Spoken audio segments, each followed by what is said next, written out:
I've been waiting all year for this, man. And more. Also, ever needed to enact vengeance on your enemies, but always felt too shy? Well, fear not. I waited all year for this. Is here. Support our channel by heading over to oversimplified.youtube.com and buying your very own pocket-sized piece of vengeance. Our exclusive Hannibal figure is in limited supply, so get it quick. Hannibal Barca.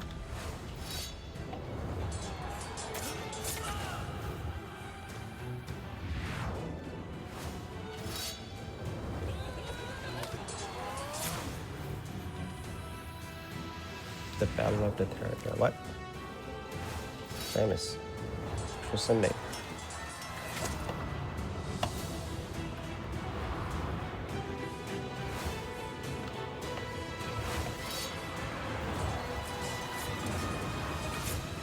Battle of Cannae.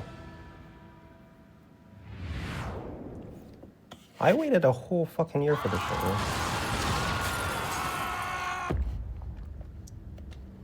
This video was made possible. How do you solve a problem like Hannibal? Hold up. Let me see. How many days exactly? This video was made. It premiered January 19th. That's part 2. And then he said part 3 is coming soon. Really, I mean it. It won't take a year, don't worry. And this motherfucker uploads it in January 18th. 364 days. This motherfucker. This already has 3 million views. This, the Romans often turned to religion. What's going on? Are the gods mad at us? The gods must be mad at us. But why? Why? No, why? 2 of the Vestal virgins broke their sacred oath and lost their virginity. That's why Hannibal's kicking our ass. What should we do with them? Appease the gods! Bury them alive! Who did they even boink? It was those guys! Huh? What should we do with them? Beat them to death! Needless to say, the Romans were freaking out. Okay, now that that's out of our system, let's go find a real solution. The real solution, first of all, involved raising a new army. Remember, at Cannae, Hannibal had wiped out the biggest army Rome had ever fielded. Possibly 20% of Rome's military-aged men. Rome needed to replace those losses, and fast, before Hannibal arrived at their gates. But where would those replacements come from? Rome had a few ideas. Quick! Lower the age of conscription! You! Put down those Digimons! You're a soldier now! Enlist all these slaves with the promise of freedom! Oh, and equip them with that all these sounds religious familiar. weapons and armor! Anything we've got! All right, men! You are Rome's last line of defense! Man the walls!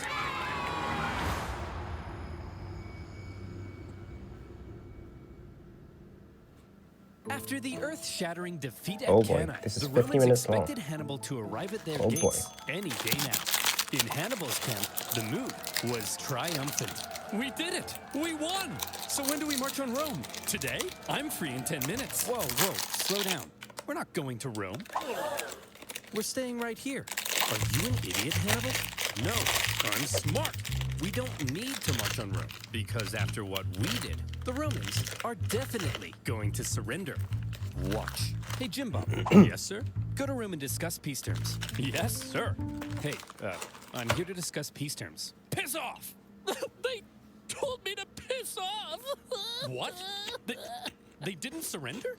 No! And they were mean! Hannibal was learning that Rome had an unprecedented attitude towards surrender.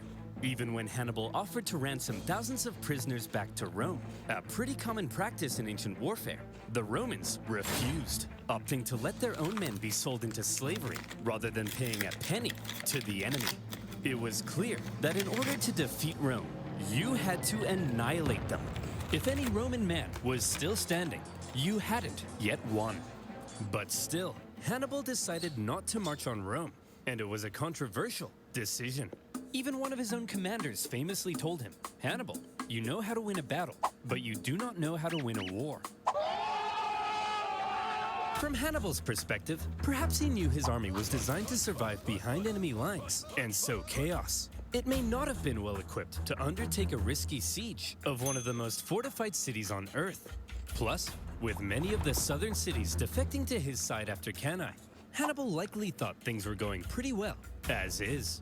We'll stay the course. Okay, so the Romans didn't surrender after 3 major defeats. But surely they'll surrender after 4. Unfortunately for Hannibal, however, after Cannae, the Romans well and truly learnt their lesson. Well, would you look at that? Remind me, who was it that said Hannibal was too dangerous to fight? You. And who said we shouldn't fight him directly? Fabius was right. And who tried to fight him directly? Us. And what happened? We lost 20% of our military-aged men. That's right. So tell me, when Hannibal approaches, what do? We run away. I'm a genius. Clap for me.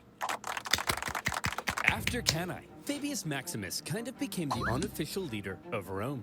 Even if others were elected consul, his influence was unparalleled, and Rome quickly reverted to the Fabian strategy of avoiding Hannibal. They knew they couldn't defeat him, so instead, they hoped they could at least contain him. They raised an impressively large number of men, partly by enlisting teenagers, slaves, and criminals. And rather than trying to fight Hannibal... When he says 20% of military-aged men, that's like 10%, right? Less than 10%.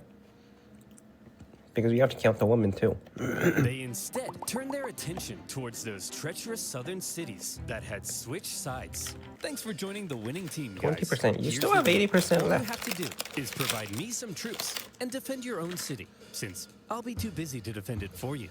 Now, I'm going to briefly turn around, look this way, and when I look back, you better not be being massacred by the Romans. Oh, for goodness sake! The Romans spread out their newly formed legions and began attacking the southern cities here, there, everywhere. The southern cities expected to have Hannibal's protection, and Hannibal was inundated with requests for help. He was forced to run around southern Italy, trying to encourage defection while rescuing his own allies. But when he showed up, the Romans would often leave, only to come back the second he went away again. And How does it as feel? these southern cities found themselves being punished severely by the Romans, they began to realize that joining Hannibal may not have been such a good idea. Hey! You think you're so big? Attacking my allies? Why don't you come Your out and face allies. me? Because you're scary! The fickle southern cities frequently switched sides depending on who appeared to be winning, and the whole situation became a nightmare for Hannibal to control, playing a constant game of Roman whack-a-mole to fend off the enemy armies. How does it feel to be on Having not long ago seemed defense? near extinction, the Romans had managed to turn the situation around by placing Hannibal in a clever predicament. If he left southern Italy, the southern cities would likely capitulate to Rome, meaning he couldn't leave. And since the... Who is this man? Who is this man, Fabian?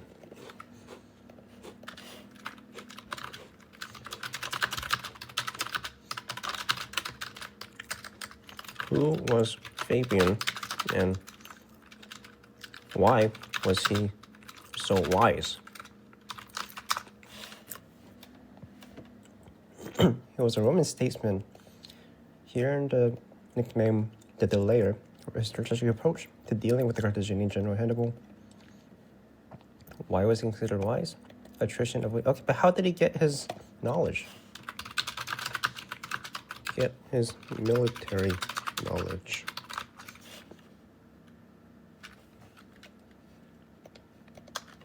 Who was this man? He's a genius. Their experience, combination of formal Roman aristocratic training, practical battle experience, and observing Roman and enemy tactics. How old was he?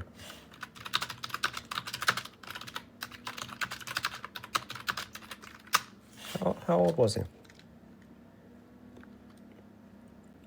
As a Roman consul twice, and later a dictator, Fabius used his political acumen to align his military strategy with Roman values, including using religious rituals to maintain moral and support for his approach. Lessons from Roman history. Thebes would have been familiar with Rome's military traditions and earlier examples of strategic patience in warfare, emphasizing value of resilience and long-term planning. Observation and adaptation. Fabian studied Hannibal's strategy, recognizing the Carthaginian general. Okay. How old was he? He was 58. That's pretty good, bro. The Romans wouldn't fight him. He couldn't inflict any more dangerous defeats. For now, Hannibal had been muzzled. Southern Italy had been his prize for his impressive Italian campaign. But those clever Romans found a way to take his prize and turn it into his prison. With the Fabian strategy neutralizing Hannibal for now, the Romans were freed up to refocus their attention to other fronts. This whole time, while we've been discussing Hannibal and the Italian campaign of the Second Punic War, fighting had actually been occurring elsewhere. For example, in 216 BC, the Romans had sent an army north to punish the Celtic tribes that had joined Hannibal. However, as the Romans entered the Latana forest, little did they know those clever Celts had set up a trap. The Celts dropped trees on them, decimating the Romans, and they even took the commander's head to use as a religious sippy cup. So that went pretty bad. Whoa, very bad. But thankfully, in other theaters, things were going a bit better. For example, let's look at Sicily. After Cannae, internal chaos in Syracuse caused this longtime Roman ally to switch sides, because being a winner is more fun. The Carthaginians also landed troops, hoping to retake their lost island, while Roman proconsul Claudius Marcellus moved in to besiege Syracuse. The siege was a brutal slug for the Romans, largely due to the presence of one famous scientist and mathematician, Archimedes. He lived in Syracuse at the time, and he invented a variety of clever contraptions to defend the city. There was a giant claw that invented a variety of clever contraptions.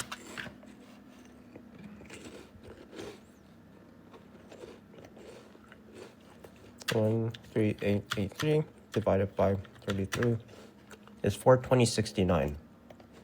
To defend the city. This is 42069. And destroy Roman ships, and purportedly even a big mirror that could magically ignite them. The Carthaginian forces on the island attempted to come to Syracuse's rescue, but luckily for the Romans, they all got diarrhea and then died. Finally, in the city itself, the day of a big annual religious festival came, and the Syracusans said, "Well, fellas, we've been holding off the Romans for over a year now. I think we've earned ourselves a little party." Sir, we're still under a massive siege. Are you sure? They'll probably take advantage of it. Well, Carl, I'm taking advantage of the open bar.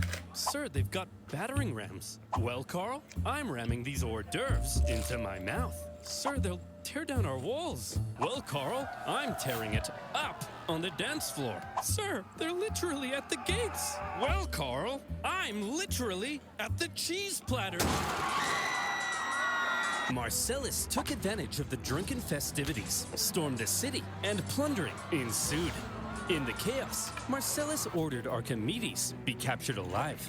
Some sources say Roman troops entered Archimedes' home, and they were like, "Hey man, are you the math guy? Go away, I'm drawing circles. Look, I just need to know if you're the nerd. Come on bro, get out of here, you're messing up my circles." Now is not a good time to draw circles. It's always a good time for circles. I love circles. Either stop drawing the circles or I kill you. I choose the circles. How did he die?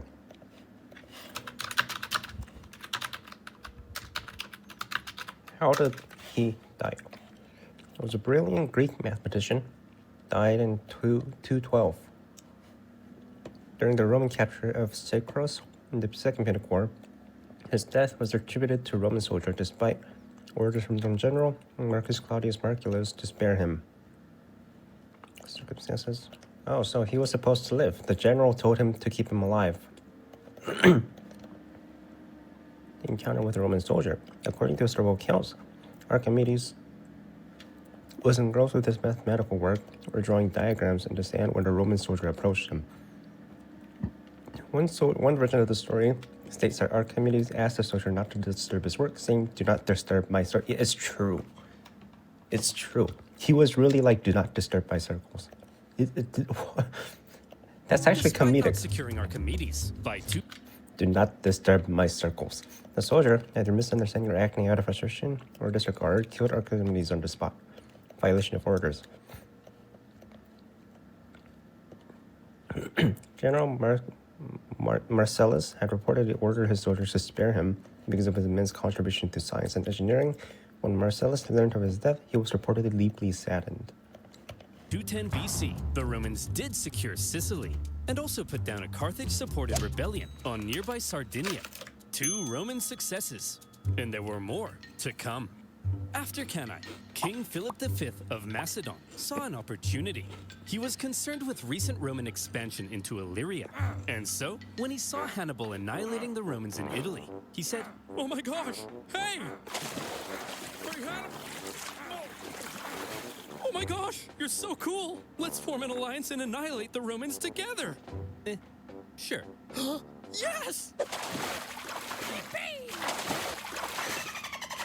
Hannibal hoped to secure Philip's help in fighting Oh, what a Rome, miss this but is. a Look at Roman the army map. was sent to the region, stirred up Philip's other Greek opponents, and essentially kept Philip bogged down in Greece for the entire duration of the war.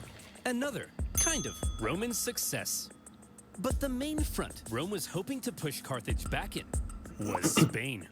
The riches of Spain made it one of Carthage's most valuable possessions, and the Romans were eager to weaken it.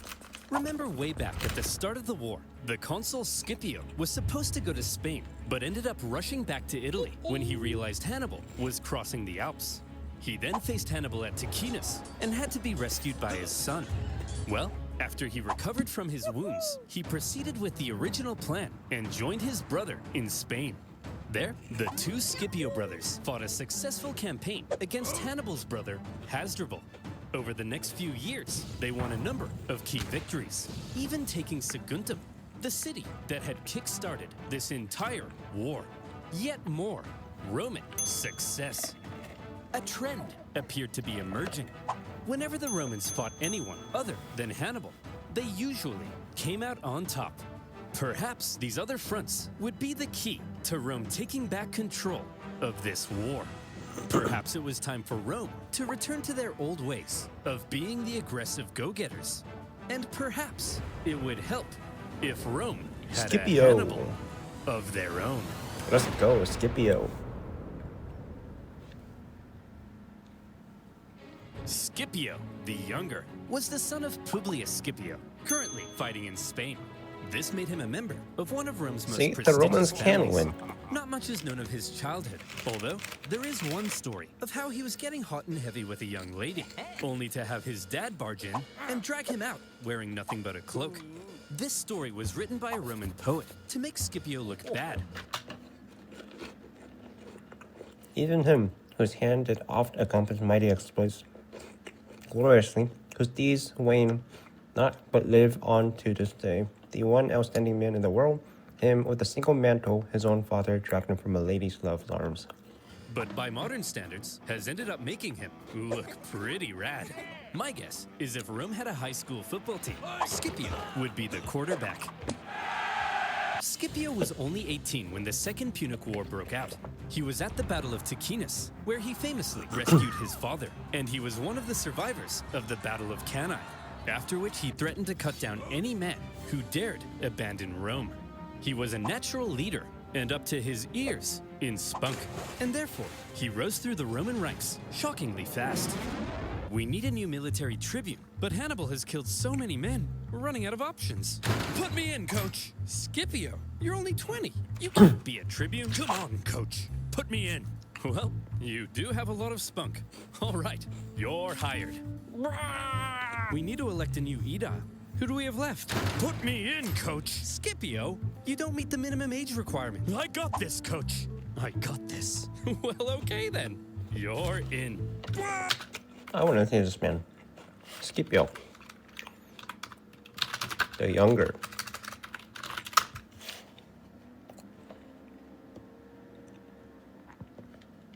Look at him. He has so much hair. That's narrow. Look at him. Look at all that hair. And look at him now. He lost his hair. What happened to his hair?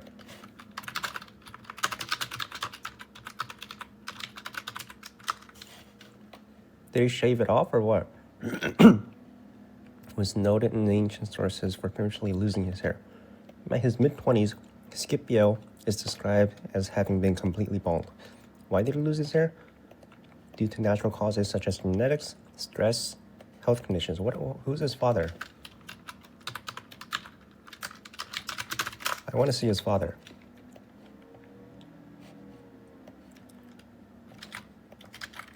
Did he have hair? Huh? This is him? Did his father have hair? There's no historical evidence. Had hair, or suffered from baldness. Ancient Roman sources rarely focus on. So we don't know. We just don't know. My room's a mess. I know how to cook dinner. Oh, and would you look at that? My fly's down. So how do you know how he looks like? Put me in, coach. Wow, you're so spunky. When Scipio was 25, however, he received some bad news. His father and uncle in Spain had both been defeated in battle, and shockingly, both of them were killed. The news must have been devastating for the young Scipio, but it was This is how he lost his hair. also devastating for Rome, as almost all of their Mid-20s. Spanish gains were wiped away. Okay, listen up. We need someone to go and replace the Scipios in Spain. So, who's up for it? Come on, who's gonna go? Fabius, Spain seems unwinnable. There's no glory to be had there. Yeah, the glory is here, defending the homeland from Hannibal. Well, somebody has to go. I said, well, somebody has to go. Put me in, coach! Scipio was eager to be the one to go and replace his father and uncle in Spain. However, there was concern amongst the older senators. You're only 26. You can't lead a military campaign. That's a good point. And you're 71. You can't stand up without a little urine dribbling down your leg. That's a good point. You're absolutely right. Scipio didn't meet the typical requirements for the position, but as the only person willing to go, this young piece of hot Roman meat was unanimously elected proconsul and sent to lead the Roman armies in Spain. Let's He go, hoped to carry Scipio. out a campaign as impressive as Hannibal's had been in Italy. In fact, Scipio rather admired the one-eyed general. Scipio, you've got a Hannibal poster in your room. Yes, but he's the enemy. Really? Wait a minute.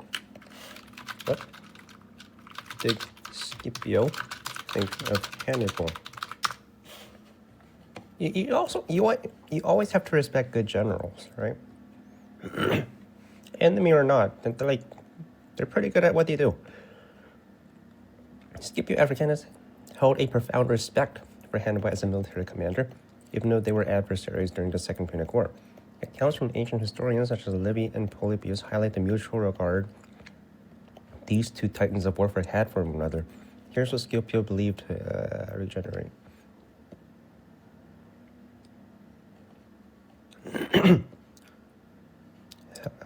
Scipio held Hannibal in high regard as brilliant and formidable general. The rivalry in the Second Punic War was marked by mutual respect, despite being adversaries on opposite sides of one of history's most significant conflicts. Scipio acknowledged Hannibal's strategic brilliance, particularly his ability to adapt and his innovative tactics, such as those at Battle of Cannae and their eventual confrontation at the Battle of Zama. Scipio praised Hannibal's skills as a commander and recognized him as a worthy opponent. He admired him. Hannibal's ability to lead the armies for years, far from Carthage, and to survive significant losses impressed Scipio. He likely saw in Hannibal's reflection of his own determination and resourcefulness. Post-war encounter. According to Roman historian Livy and later sources, Scipio and Hannibal met years after the war. Really? They met years after the war. Possibly at the... Really? They met and talked to each other. Billy. You know how we're gonna win this war? By marching straight at the enemy? No, that's the old way. We've got to be less Roman and a little more Hannibal. Hey, by the way, don't just barge into my room. That's an infringement of my privacy. Privacy?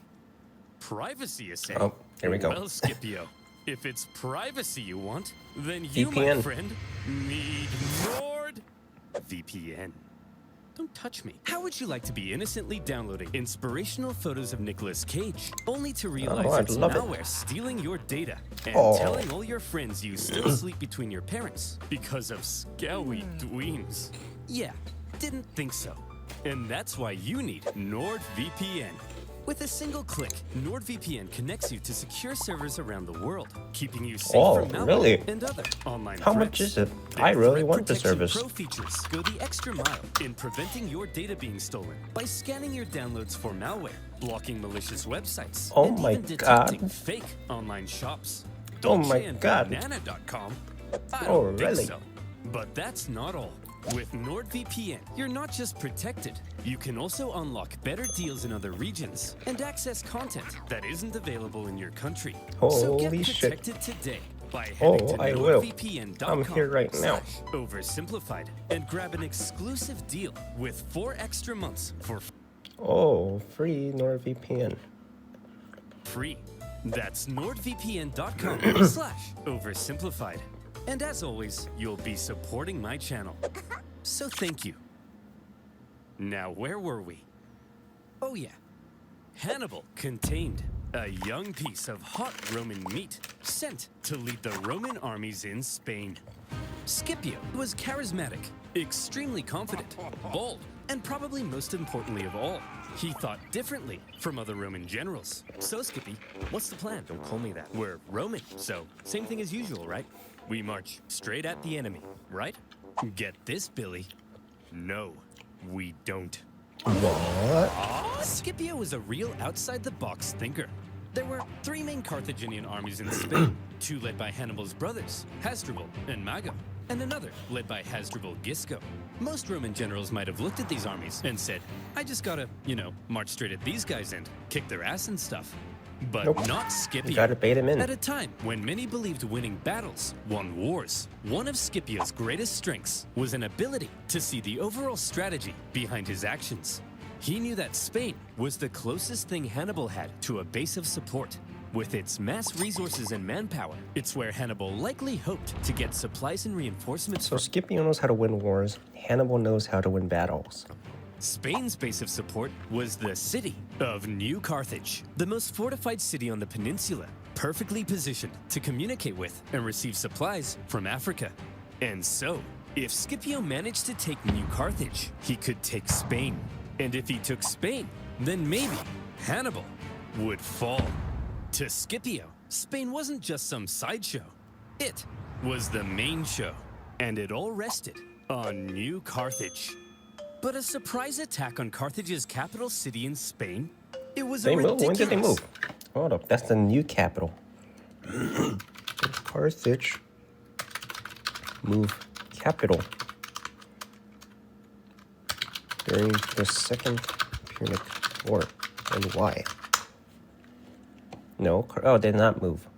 The city of Carthage was located in the North African coast, modern-day Tunisia. Strategic importance. Carthage's location on the coast of the Mediterranean provided with excellent access to trade routes and naval dominance. Moving the capital inland elsewhere would have undermined this advantage. The city itself was heavily fortified, making it a defensible stronghold against potential Roman attacks. Okay, so what is New Carthage? What is that for? Modern-day Carthagenta was a key Carthaginian city and military base. During the Second Punic War, it was not the relocated capital of Carthage, but rather an important colony that played a central role in Carthage's operations.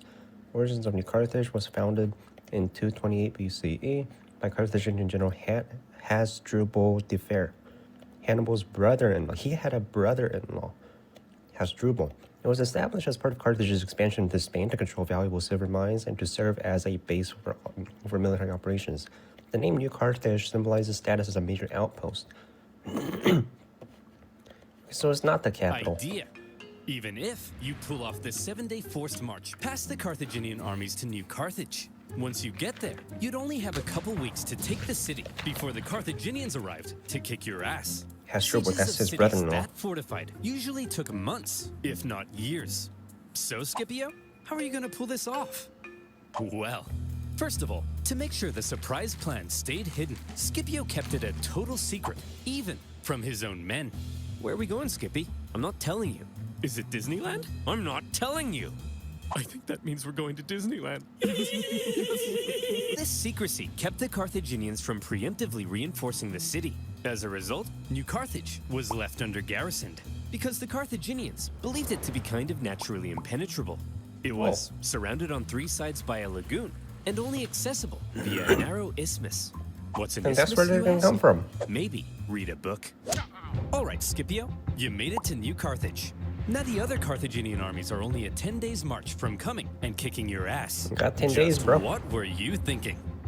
Well, Scipio had learned something crucial. Every afternoon, the tides made the lagoon around New Carthage briefly shallow enough to cross. So, he ordered a large diversionary attack on the main city gates, distracting the city's defenders. Then, a small infiltration force traversed the lagoon, See, he climbed learned the from unguarded Hannibal. northern walls, and entered the city. He They learned from ambushed the Hannibal. guards and opened the city gates to the rest of You Scipio's always army. have backup. And just like that, New Carthage had fallen.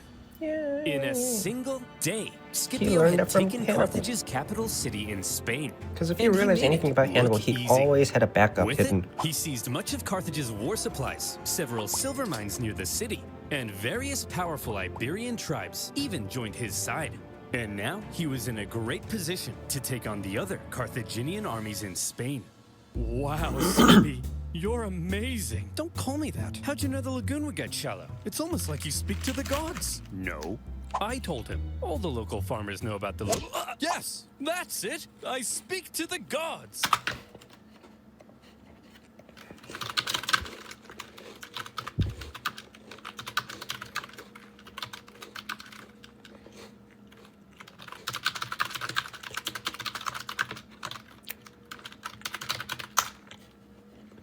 How do you know?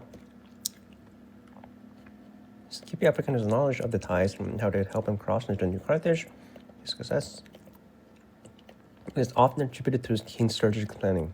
Okay, who told him? Naval expertise. He was not only a skilled military commander, but also had a good understanding of naval operations, which was essential for launching successful ambitious amphibious assault on New Carthage. Local knowledge in scouts. One of the key elements of Scipio's success was his use of local intelligence and scouts. It's likely that he received detailed information about ties and the best time to approach the city from the local Iberians who were familiar with the coast of tidal patterns. Scipio made alliances with local tribes of Spain, including Iberians, who would have held a strong understanding of the tides and the specific geography of the coastal near New Carthage. These local allies were instrumental in providing Scipio with crucial information for operation. Scipio had no problem allowing his men to think he was divinely inspired. Roman writers also tell us another of Scipio's traits. He was apparently quite merciful in victory and often protected the inhabitants of captured cities. Oh, just like Spencer! Hannibal. What are you doing? Well, I was just about to murder his family. Hey, bad Spencer! No! Can I at least kill the dad? No! What about the... No! Oh, you're mean! The Carthaginian generals in the region must have been shocked at the loss of their capital city. It's not their capital. There was now a Terminator in Spain. It's and not their he capital city. Was I just coming. looked it up, bro. In 208 BC, he made a move on Hasdrubal, hoping to defeat him before the other Carthaginian armies could come and link up. Let me see. I mean, is ChatGPT wrong? Google? It's a city in Spain. Cartagena. How does it look right now?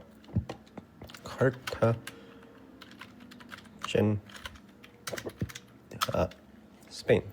Wow, look at that. This is what it looks like today.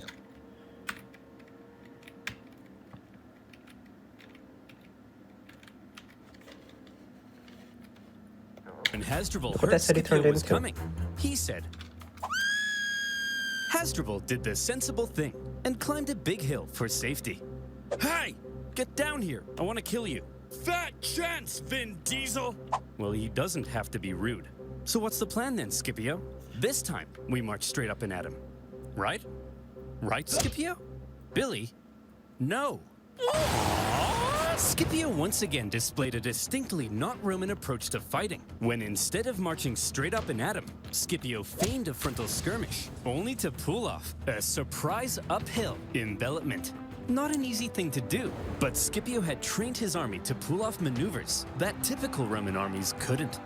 After the battle, the defeated Hasdrubal fled Spain, hoping to link up with his brother Hannibal in Italy. And Hannibal desperately needed the help. As Scipio was dominating in Spain, Hannibal's struggles in southern Italy continued. He was convinced that if he just received ample supplies and reinforcements, he could reverse his fortunes and get back to kicking Rome's ass. But for the remainder of the war, he would suffer a frustrating lack of support from the Carthaginian Senate. What? After They had a Hannibal- senate? Carthage had a senate? They had a senate. Yes, they had form of a senate, but it was somewhat different from the Roman Senate. The Carthaginian Senate was an important political body, though it had distinct characteristics. Composition: Senate was composed of elders, noble citizens who were influential in the political and military decision-making of Carthage. Numbers were drawn primarily from the aristocratic and wealthy merchant class. Okay, so did they have a king? What was the political system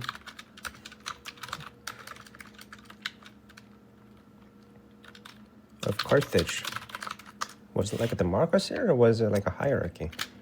A republican oligarchy, meaning that power was concentrated in the hands of few wealthy and influential families with a certain degree of control held by the aristocracy.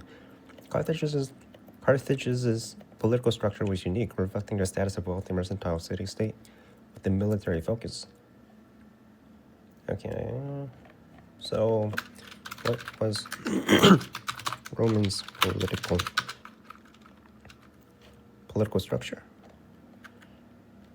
System.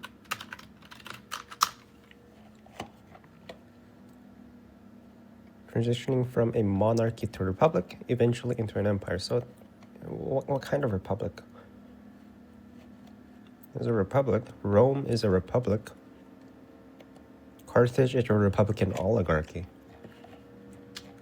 Whatever the fuck that means. Hannibal had sent his brother Mago to Carthage, where he famously poured out golden rings taken from fallen Roman knights.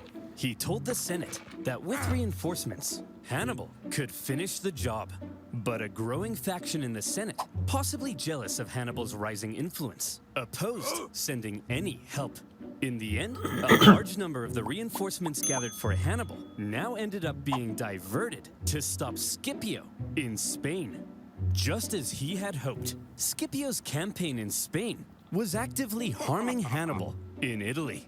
However, those reinforcements meant that when Scipio made a move on the remaining Carthaginian armies in Spain, they now likely outnumbered him. With the odds heavily stacked against him, it would take some serious skill to win this battle. This time we're gonna march straight at them, right? No, Billy! Ooh. The preceding Battle of Just Olipa kill Billy. is often considered Scipio's masterpiece because it was positively oozing with deception and trickery. First, both sides spent several days forming up and facing off without actually fighting. On each day, Scipio placed his strongest Roman legions in the center with his weaker Iberian allies on the sides. Seeing this, the Carthaginians were like, "This guy's an idiot. We've seen his plan. His strongest troops are going to be in the center. So let's form all of our battle plans based on this information. I'm sure he won't change anything at the last minute." Then, when the day of battle came, Scipio woke up the Carthaginians with an early morning attack, causing them to rush out of camp without breakfast. Where did he learn this? When the Carthaginians lined up with their strongest troops in the center to meet Scipio's, I wonder where he they learned were this. stunned to find Look that at the Scipio elephants. had completely reversed his order. The weaker Carthaginian sides now found Scipio's strongest bearing down on them. In an where did we see this? extremely impressive maneuver, the well-trained Roman wings even stretched out during their approach, hitting the Carthaginians from the sides. This looks The oddly Carthaginian familiar, center doesn't it? could have turned to help, But Scipio had ordered his Never center mind. to approach so slowly that Carthage's center could do nothing but just stand and wait. In this way, the outnumbered Scipio had cleverly controlled events so that the bulk of the strongest Carthaginian troops couldn't even fight during the battle. It looks like He the had Battle of completely Cannae, removed them but from the with a little bit of equation. adjustments. The incredible Scipio had inflicted a monumental defeat on a much larger enemy force. And the Battle of Ilipa was the final nail in the coffin for Carthaginian Spain. Does that Yet not look more familiar, tribespeople though? continued to side with the Romans, and the remaining Carthaginians retreated to the coast and eventually fled the peninsula. And would you look at that? In just a few years, the incredible young Scipio had turned Spain completely red. The Carthaginians must have been stunned. Are you gonna His back Spanish up Hannibal now? campaign had almost been as impressive as Hannibal's campaign in Italy. In fact, see if any of this sounds familiar. In Spain, Scipio had used the environment of the battlefield to his advantage. He staged ambushes by concealed troops. He That's what I'm treated local saying. tribespeople well, earning their friendship. He learned it from even Hannibal. once forced his enemy to come out and fight him without breakfast. Each and every one of these tactics were possibly borrowed from a certain one-eyed general. In all the battles Scipio had fought against Hannibal, it seemed he may have been taking notes. Hey! Scipio! What? Stop stealing my tactics! I'm 700 miles away. I can't hear you. What did you say? What? What? Better yet, Scipio's achievement in taking a well-fortified city, plus his understanding of the overall strategy, has led some historians to argue he wasn't just as good as Hannibal. Scipio may actually have been better. This young man, who many in Rome had doubted, had just shut those silly billies right. the Let's go flip Scipio. up. Mere years ago, it looked like Rome had no chance of even surviving this war. But now, the momentum of war was shifting astonishingly fast. And for Hannibal in Italy, things continued to head south. Before Scipio had even gone to Spain, the Romans had placed Capua, Hannibal's largest city in Italy, under a dangerous siege. And in order to rescue it, Hannibal needed to take drastic action. Fast. Man, everything's falling apart. Fine, I'll do it. Do what? Yeah, you've convinced me. I'll march on Rome. Hannibal, that conversation was 5 years ago. It's too late. No one's trying to convince you to march on Rome. I said I'll do it! Quit nagging me! Ugh. Hannibal finally marched on Rome, hoping it might draw the Romans away from Capua. The Romans saw Hannibal approaching their city, and they freaked the hell out. Hannibal is said to have closely approached the city walls, inspecting the defenses, as the Romans inside quivered in their togas. However, Hannibal probably knew he had no chance of taking the city. The whole thing was a feint, and Hannibal soon left. Okay. The Romans famously coined the phrase, Hannibal is at the gates, to describe a moment of crisis or severe desperation. But for accuracy's sake, the phrase should probably be, Hannibal is at the gates. But don't worry, it's just a feint to draw the Romans away from Capua. And it didn't even work, because the Romans stayed at Capua, and the Capuans misunderstood and thought Hannibal had abandoned them. And so, they surrendered the city. But apparently that's not as catchy. Despite a few successes, including an ambush in 208 BC, where Hannibal managed to kill both consuls in one go, Hannibal was slowly but steadily losing his grip on southern Italy. Even Hasdrubal, who had fled Spain to join Hannibal, never reached his brother. He made his own dramatic crossing of the Alps, just as Hannibal had done. But unlike Hannibal, the second Hasdrubal arrived in Italy, he was immediately pulverized. The Romans then took his head and threw it over the walls into his brother's camp. Hannibal really? was becoming extreme. Hold up, really? Tell me the story.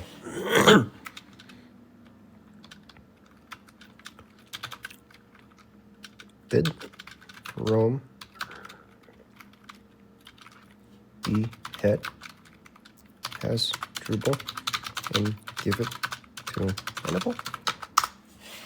Is that true? Yes, after Hasdrubal the Barca, the brother of Hannibal, was killed during the Second Punic War, the Romans did in fact take the head and send it to Hannibal. This event took place after the Battle of Metaurus River in 207 BCE, where Hasdrubal was defeated by Roman forces under command of Gaius Claudius Nero, and Marcus Livius Salinator. The event. Hasdrubal had attempted to reinforce his brother Hannibal, who was fighting in Italy, by crossing the Alps and bringing in reinforcements from Spain. However, his forces were intercepted and decisively defeated by the Romans in the Battle of the Metaurus River. Hasdrubal was killed in the battle, and the Romans took his head and grisly trophy of victory.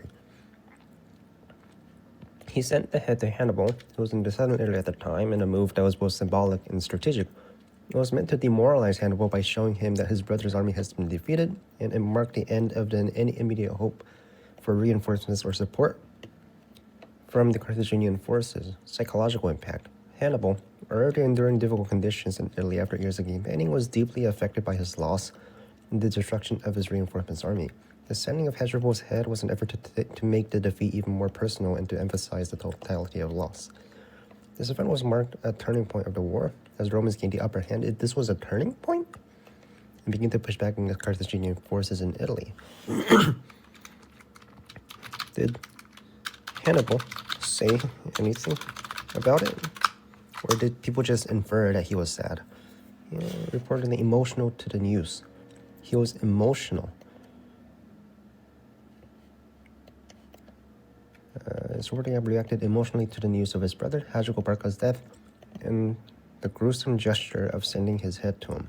While historical sources don't provide a direct quote from some, the Roman historian provides an account of his reaction. Hannibal's reaction upon receiving the head, Hannibal is said to have wept. He cried? He reportedly uttered something along the lines of, "I have not lost a brother, I have lost an army." This statement reflects Hannibal's grief over the loss of Hasdrubal, but also awareness that Hasdrubal's defeat was not just a personal tragedy, it was a significant blow to Carthage's strategic position in the war. Emotional impact. See? Yeah, he's trying to do that shit again. He's trying to hide his reinforcements. Extremely isolated. After his impressive He did conquest weep. of Spain, Scipio returned to Rome a hero. And when the election came for next year's consuls, despite not meeting the typical requirements, Scipio won in a landslide. But the should've. question now was, what Yep, would he he's do a hero. next? All right, what's your plan then, Scipio? You're So gonna at this point, he has no reinforcements. He lost, right? He has no way of getting out. go fight Hannibal now, But right? he's stuck in Italy. Get this, Fabius. No. Oh, what did he Do say? next. All right. What's your plan then, Scipio? You're gonna go fight Hannibal now, right? Get this, Fabius. No. Hannibal's isolated. Scipio's plan remained the same as before. Don't attack the monster directly. Attack his base of support, which now happened to be Carthage itself. That's right, Scipio would invade Africa. However, Scipio understood that any invasion of Africa would stand a much better chance if he could secure an alliance with one of the African tribes. Throughout the Genius. war, Carthage's far superior Numidian cavalry, which came from this part of Africa, had played a critical role in winning battles. Numidia was divided between two rival kings. In the east, Hold up. Did Fabian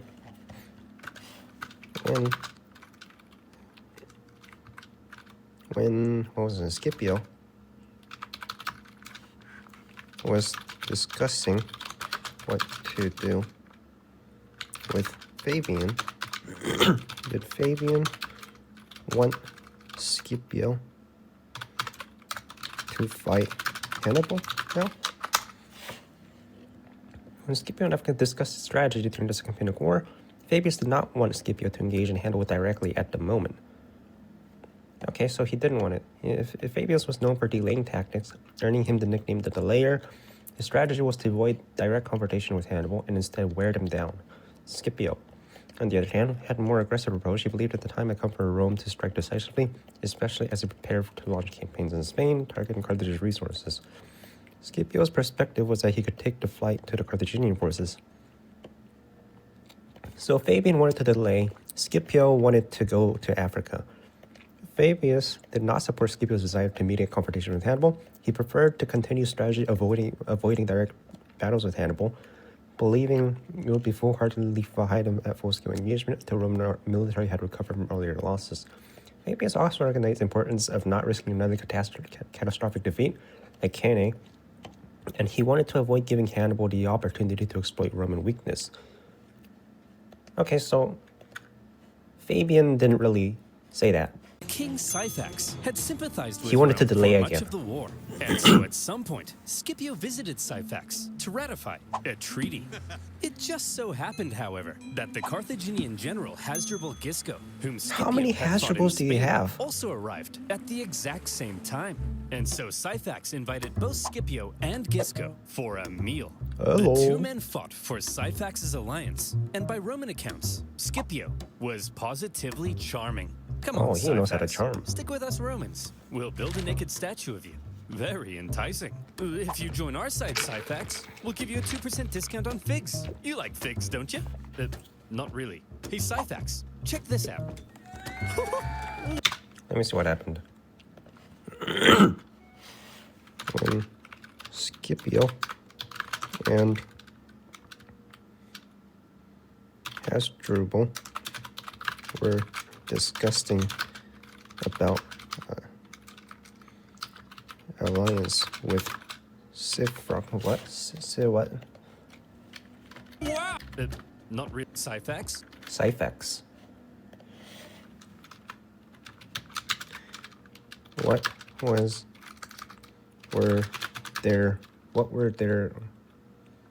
What did they talk about? What were their negotiations?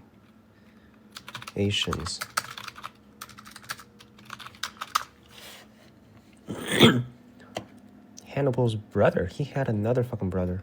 What do you mean? Didn't he die? The king of Massinissa, control kingdom Numidia, were important escape. Negotiation. Hasdrubal, who was in charge of Carthaginian forces in Spain, also sought to strengthen Carthage's position by securing support of Syphax. This would help additional cavalry forces to bolster Hannibal's position. In negotiations, Hasdrubal offered Syphax the military and financial support to solidify the alliance. The Carthaginians needed Syphax's resources, especially his cavalry, which would be valuable against Roman forces, particularly in the skirmishes battles in Italy. Scipio said he understood Syphax's alliance with Carthage was a serious threat to Rome's interests, especially given in Numidian's cavalry potential to tip the balance in favor of Carthage. Scipio approach to offer Syphax was a better deal. When they were aligned Rome, Scipio promised Syphax financial rewards and military assistance in exchange for his defection from Carthage. Syphax also enticed by this prospect of gaining more influence through the alliance. Syphax eventually... Okay, that's a spoiler. So Hasdrubal says, I'll give you military and financial support for your alliance. And then Scipio says, I'll give you money and military. We'll give you a 2% discount on figs. You like figs, don't you? Not really. Hey, Syphax, check this out. Wow! Hey, Syphax, check this out. Did he just defecate? I believe he did. Wait a minute.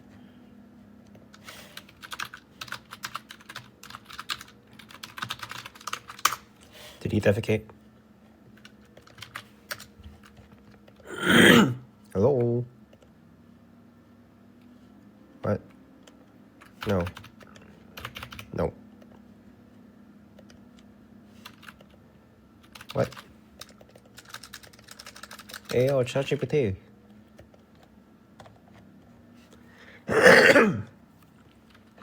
ChatGPT. Come on, man.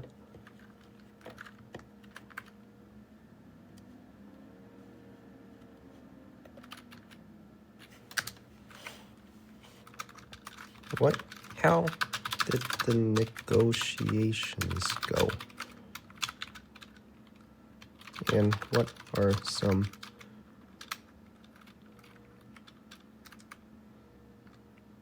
funny moments?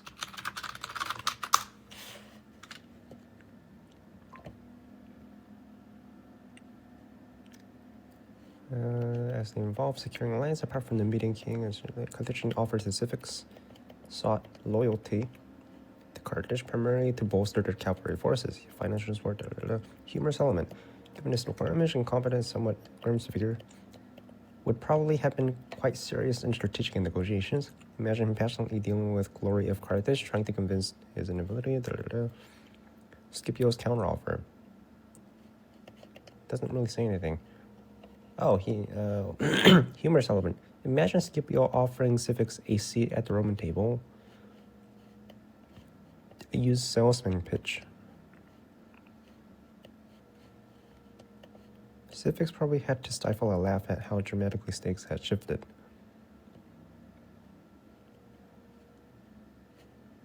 Okay. Was Scipio charming at the table? Yes, he was known to be charming and charismatic, especially when it came to negotiation dealing with the army of the enemies. His ability to win people over through personal charisma was one of the key factors. Fun element. Protecting confidence. Okay. Did has Drupal. Poop. At the negotiations. There's no historical evidence, so he didn't poop himself. Well, Scipio, you clearly are the most charming man in the Mediterranean. My alliance is... Syphax, I'll let you marry my extremely hot daughter. Yours! Humana, humana! Unable to compete with Syphax's libido, Scipio instead made contact with Syphax's rival, the other Numidian king, Massinissa, who was a longtime ally of Carthage. Scipio told Massinissa, if you join the Romans, I'll help you defeat Syphax and become the ultimate Numidian king. And so Massinissa was now on Team Rome. Good job, Skippy. With a Numidian alliance solidified, Scipio prepared for his invasion of Africa. He raised a volunteer force that included many of the disgraced survivors from Cannae, and he set sail. Well, Terry, any news from Italy? Has Hannibal won the war yet? Who on earth? Here's Skippy! The Roman landing sent a clear message to the Carthaginians. You don't invade us. No, we invade you. For the first time in the war, the Carthaginian homeland was under threat, and the Carthaginians needed to defeat Scipio at all costs. They gathered That's a a good huge tactic. army led Going by the offense, finally. Gisco, with allied Numidians led by Syphax. Smart. And they ordered them to get Scipio the hell off their continent. Yeah, you Sources can't just say at defend this point, forever, right? Scipio was severely outnumbered. Scipio? That army's huge. There's no way we can beat off all these men. Oh, How the are we same gonna beat joke. off all these men vigorously. And while maintaining eye contact. As always, Scipio had a plan to deal with the larger enemy force. It just so happened that Syphax was offering to try and broker peace between the Romans and the Carthaginians. And Scipio smelled an opportunity. He sent a Roman envoy to Syphax's camp. And when they got there, Syphax was like, hey guys, welcome to the enemy camp. Just before we begin negotiations, a small safety demonstration. As you can see, our huts are made of grass and reeds. Very flammable. If there was even a single spark, this whole place would become a raging inferno, and all my men would burn alive. Very interesting. The Roman troops then reported back to Scipio about the Numidian camp, its construction, and most importantly, its flammability.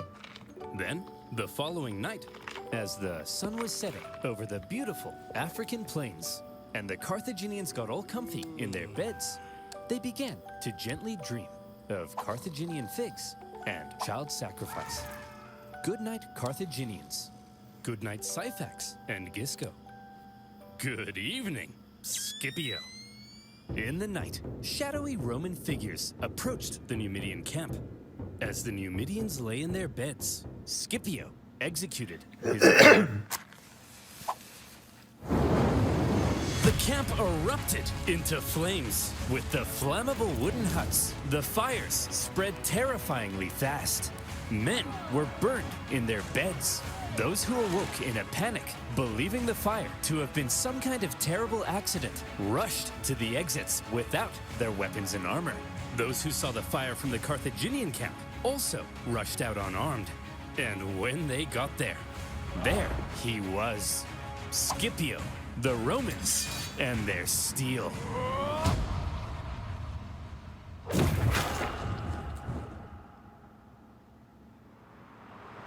The terrified Carthaginians were massacred, and with heavy casualties, Hasdrubal and Syphax fled playing it the safe, scene man. of the disaster. Scipio followed this incredible success with another victory against the pair at the Battle of the Great Plains. After that, Massinissa chased his rival Syphax into his kingdom, where Syphax was captured. Massinissa was now the ultimate Numidian king. He entered Syphax's capital city. He seized Syphax's palace. He even married Syphax's wife. And when Damn. Scipio got mad at him for marrying a Carthaginian girl, he then poisoned his wife. Boys Really? will be... Really? How did Scipio get alliance with Numbia? Played a crucial role in alliance with Numidians, particularly in Massinissa, king of Massimian tribe, and other Numidian leaders, which significantly contributed to Rome's success at the Second Punic War. The Numidians, known as exceptional cavalry, became a key part. Steps he took. Initial pro-specifics. At the time, the king of Numidian king was aligned with Carthage. He had been in alliance with the Carthaginians, providing cavalry and resources to help support Hannibal's campaign in Italy. Scipio, recognizing the strategic importance of gaining Numidian cavalry, reached out to Syphax and sought to woo him away from Carthage. Scipio promised financial rewards, convinced Syphax that Carthage was no longer a secure ally and that Rome would be on the winning side of the war. However, Syphax was ultimately swayed by Carthage in the sense of not immediately aligned with Rome. Defection of Massinissa. The real turning point came when Massinissa, the king of Massinissa, led Numidian tribe and switched his allegiance from Carthage to Rome.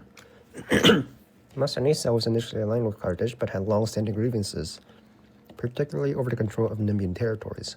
Scipio saw an opportunity to forge a strong relationship with Massinissa and exploited his desire for power. He made a deal with Massinissa, offering him a chance to control Numidia after the war and support his claim against Syphax. Scipio's charisma, diplomatic approach, and promises of land and support Massinnissa's claim were persuasive. Massinissa defected to Rome, bringing him with the cavalry. So, Scipio defeated Carthage armies and anointed Massinissa as the king. Yes, Scipio did play a crucial role in Massinissa's rise to power and the defeat of Carthage during the Second Punic War. Boys. Having defeated the Wait a Carthaginians... minute.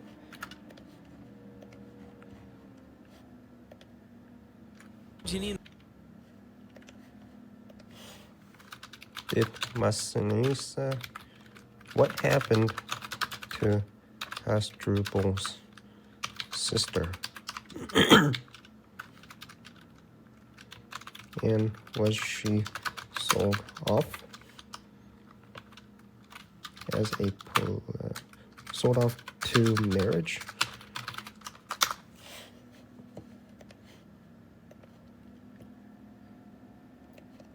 Did indeed have an interesting fate.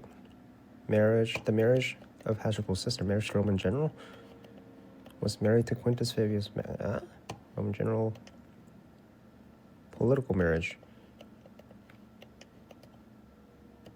What happened? Is it Hasdrubal's? wife. And when Scipio got Numidian king, he entered Syphax's capital city. He seized Syphax's palace. He even married. Oh, Syphax. I thought it was Hasdrubal's.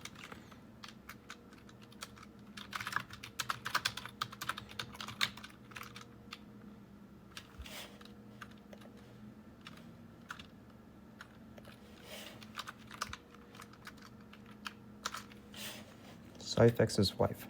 The king of Nubia was usually had a notable wife who played a significant role. His wife, Sophonisba, a Carthaginian noblewoman and the daughter of Hashir. Okay, so it's the daughter, not the sister. A prominent Carthaginian general, she was a part of an influential family, and her family to Syphax was politically significant. Sophonisba's story became tragedy and intrigue. She played a major role in the later stages of Second Punic War. Marriage to Syphax. Syphax initially had an alliance with Carthage, and as a part of an alliance, he married Sophonisba. The marriage symbolized strong political and military connection between the two powers. Sophonisba's marriage to Syphax also served as a strategic move by Carthage to solidify his influence over Nubia and strengthen his position against the Romans. The union was likely arranged to ensure Carthaginian control over powerful Nubian kingdom. Over time, Syphax began to waver his loyalty to Carthage, particularly after the rise of Massinissa, another prominent Nubian leader who had his own aspiration of power. Eventually, Syphax switched allegiance to Rome and joined forces with Scipio, hoping to gain Rome's favor. Okay, so at this point, Syphax was already on Rome's side. This change of alliance was a significant blow to Carthage, and they lost an ally. So after Syphax's defeat and the Roman victory, Sophonisba's fate took a tragic turn. Syphax was captured by the Romans, and Carthage's influence in Nubia was effectively lost. However, what do you mean?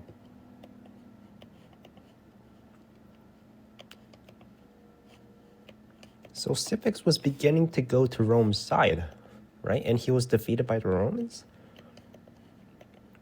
Syphax switched his allegiance to Rome and joined forces with Scipio.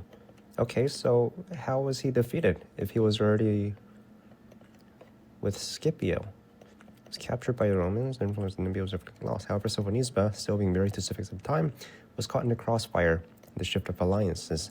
When Massinissa became king with Roman backing, he demanded Sophonisba as part of his prize. So he wanted her. The Romans, intending to use her to humiliate Carthage, ordered that she be brought to Rome as a symbol of their victory. Sophonisba, however, took matter into her own hands. To avoid being paraded in a Roman triumph, she famously chose to take her own life rather than endure humiliation. Ouch, man. So she committed suicide. Syphax's wife. And when Scipio got mad at him for marrying a Carthaginian girl, he then poisoned his wife. No, she took her own life.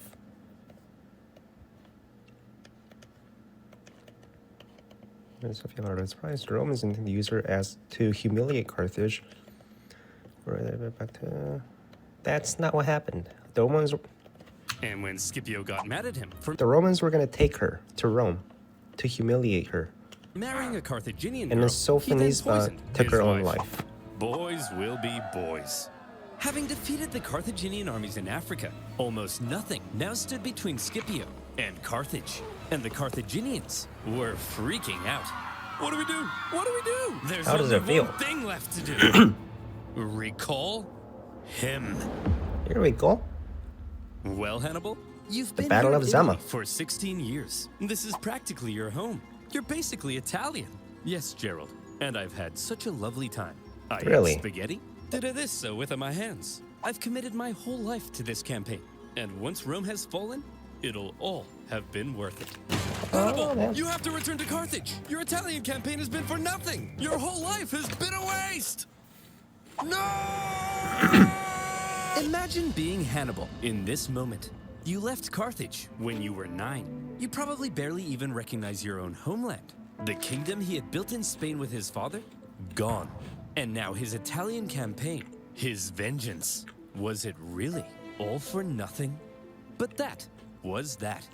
Carthage was under threat, and Hannibal had to protect his home city.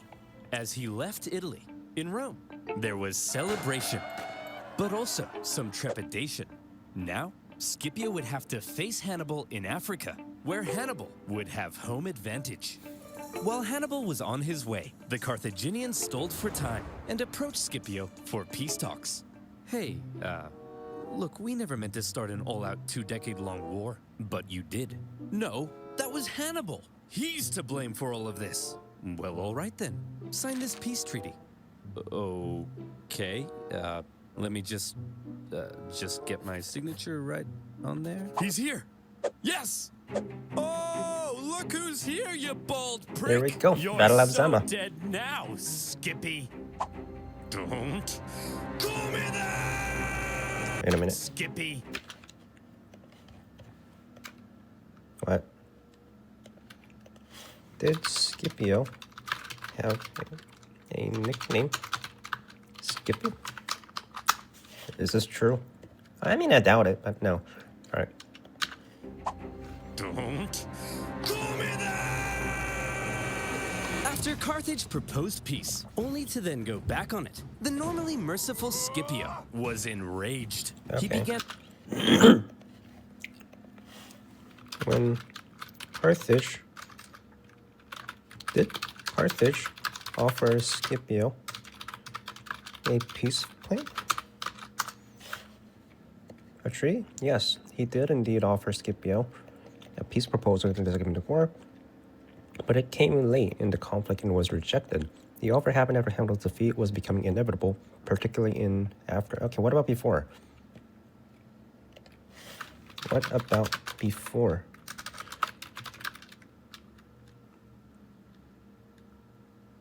What about before Hannibal came to Africa?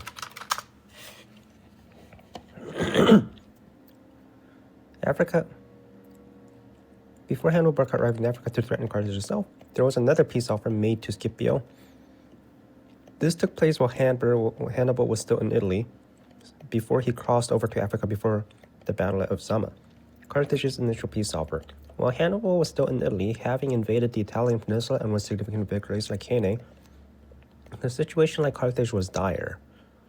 Though Hannibal was scoring victories in the battlefield, Rome had not yet been defeated, and the Carthaginian Senate was under intense pressure. The Carthaginian government recognized that they were running out of resources and manpower to continue the fight. Okay, what is this about? To Scipio. The peace offer Carthage made was likely an attempt to avoid complete destruction. The offer proposed Carthage agreeing to abandon Hannibal's campaign in Italy and end the war. Carthage would agree to payment to Rome and possibly territorial concession. So what year was this?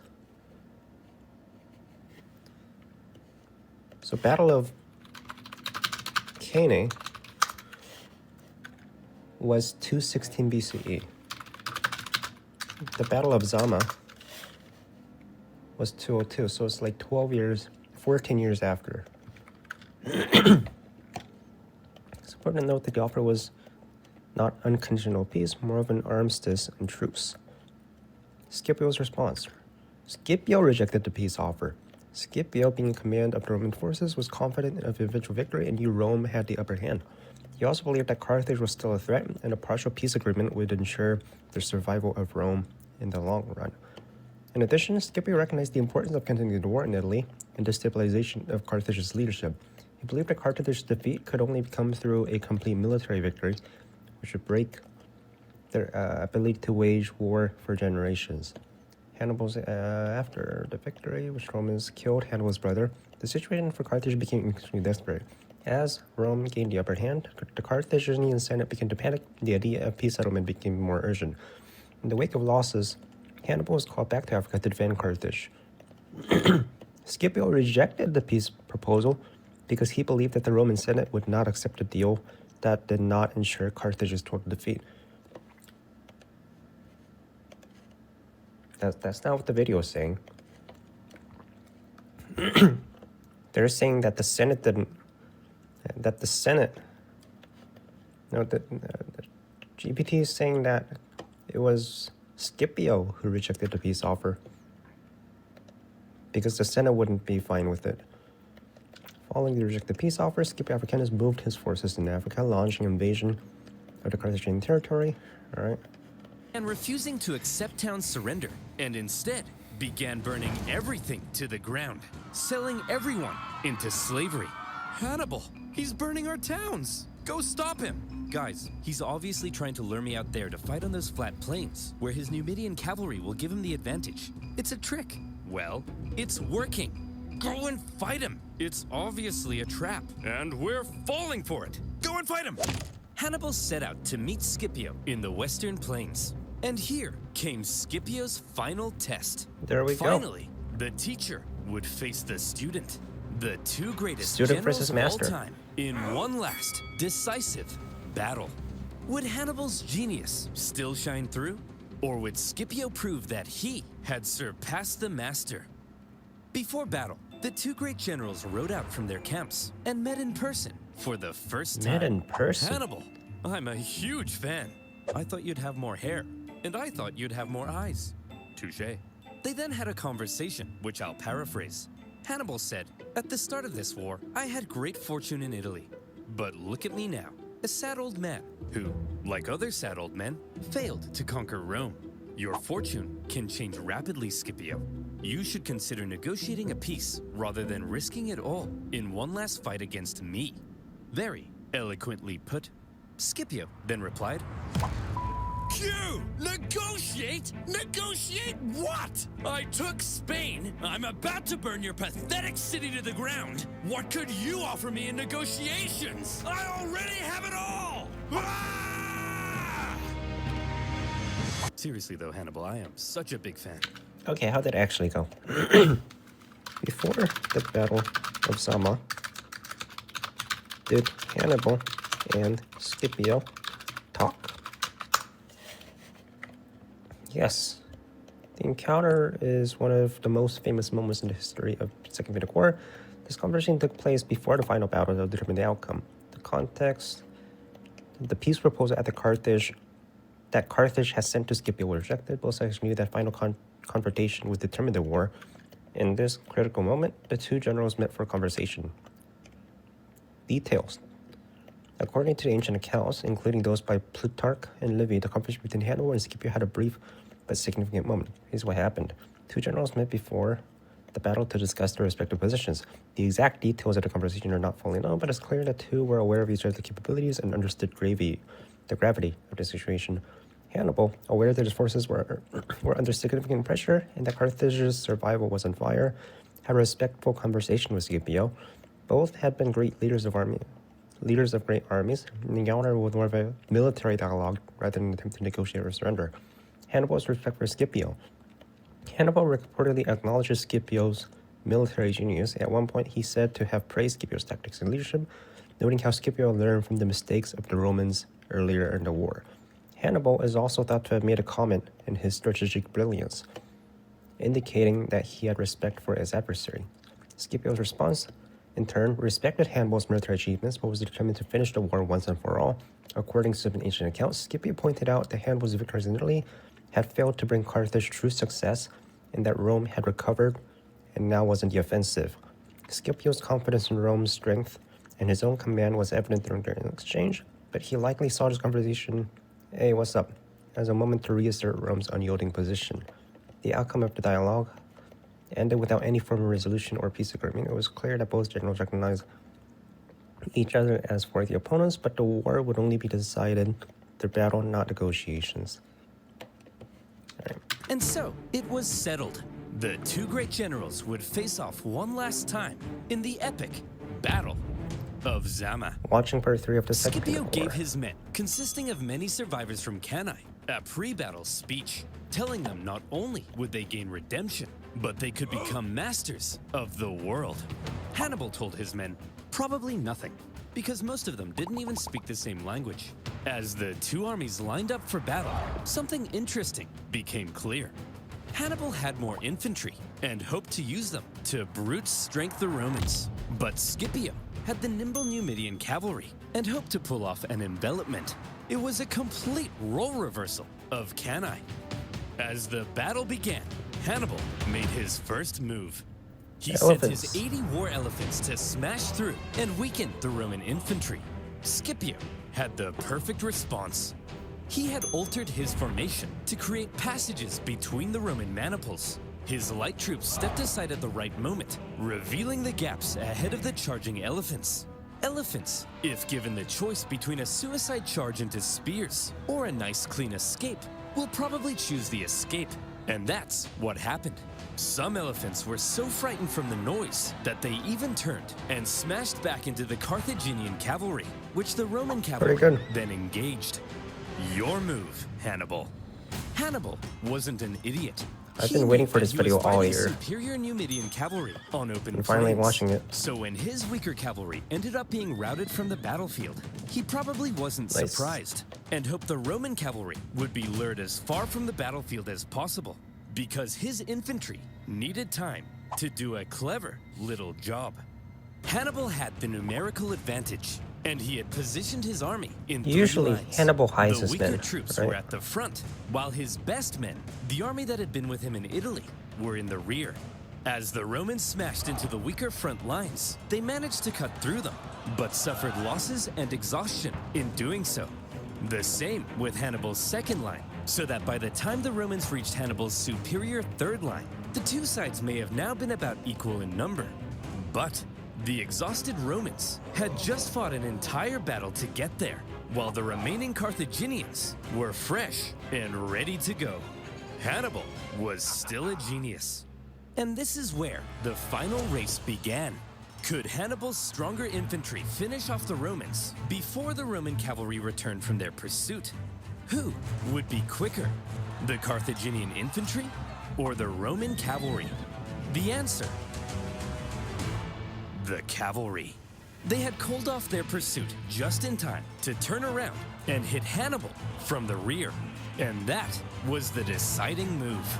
As the sandwiched Carthaginians were hacked to pieces, Hannibal knew he had lost, and he escaped the battlefield. He ran away. It was a battle that some historians say was well fought on both sides. Both showed their genius, but fortune fell in the favor of Scipio. With just a few thousand Roman casualties compared to 40,000 Carthaginians, Scipio had won. All right.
Man, Hannibal got wiped out. Huh?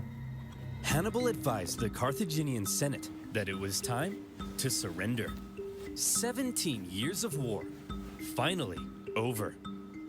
The terms Rome placed on Carthage were harsh. They lost territory and were prohibited from starting any more wars with anyone without Rome's explicit permission. Carthage basically became a weak Roman client state. And what of these two military geniuses? Well, Scipio returned to Rome triumphant. He's a hero For of Rome. his victory in Africa, he was given the title Scipio Africanus. He had delivered Rome from an existential threat, and so, from here on out, he was primed to dominate Roman politics. He was even offered to become consul for life, but he humbly refused. Politics being what it is, however, jealousy eventually grew. Scipio and his family ended up battling accusations of corruption, and Scipio, possibly becoming tired of Roman politics, retired to a nice country house by the coast. Hannibal also took a leading role in Carthaginian politics after the war, but again, due to jealousy, factionalism, and a possibility of arrest by the Romans, What's he up with these people, eventually man? entered exile. He spent Even the he goes remainder to of his exile. years out east, even advising enemies of Rome. Rome's hatred of Hannibal endured, and they never stopped hoping to someday capture the monster. One story Didn't he is kill told himself? of how when a much older Hannibal was chilling in the city of Ephesus, a Roman delegation was sent to the city, and in that delegation was Scipio Africanus. The two men met for the second time, and they seemed to have gotten along quite well. Scipio asked Hannibal who he thought the three greatest generals of all time were. Me, Hannibal you, placed Alexander. Alexander the Great in number 1, Pyrrhus of Epirus in number 2, and in Who? third place, himself. Wow, bro. Scipio then asked, What "And about Scipio? What if you had defeated me at Zama?" "Well, Scipio, then I would have been the greatest general of all time. Please, call me Skippy." Eventually, around 183 BC, Hannibal, now in his 60s, came under threat of Roman capture. After a long life, he chose to take some poison. Okay, he did kill According to himself. Livy, his last words: "Let us now relieve the Romans of the anxiety they have so long experienced, since they think it tries their patience too much to wait for an old man's death." Wow, Hannibal, what a dignified end. Gross. And there you have it. The Second Punic War. Finally done. It took 17 years to end the war. And on a personal note, making these videos has also taken 17 years off my life. Carthage began to recover from the war. You know there's a third shockingly Punic War, fast, however, right? And anxieties over Carthage would remain in Rome. In Third particular, Punic War. one senator would begin calling for one last crusade against Carthage Who are to you? end the threat once and for all. He famously began to end all of his speeches with one singular phrase, one of the most Carthage famous must phrases go. in Roman history.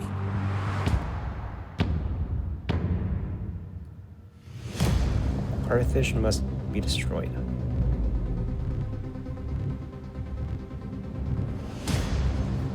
Third Punic War? Coming in eventually. Alright, that's gonna take like 4 years.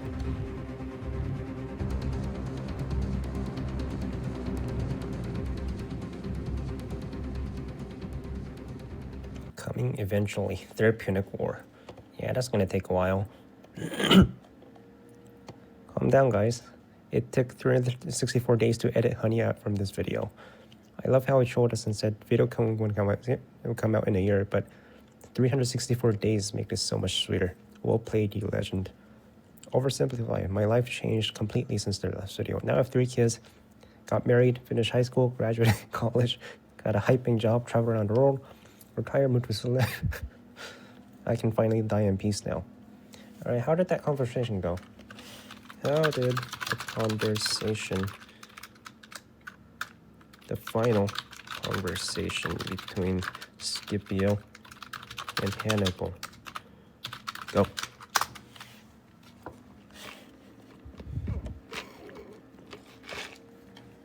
It's one of the most notable moments.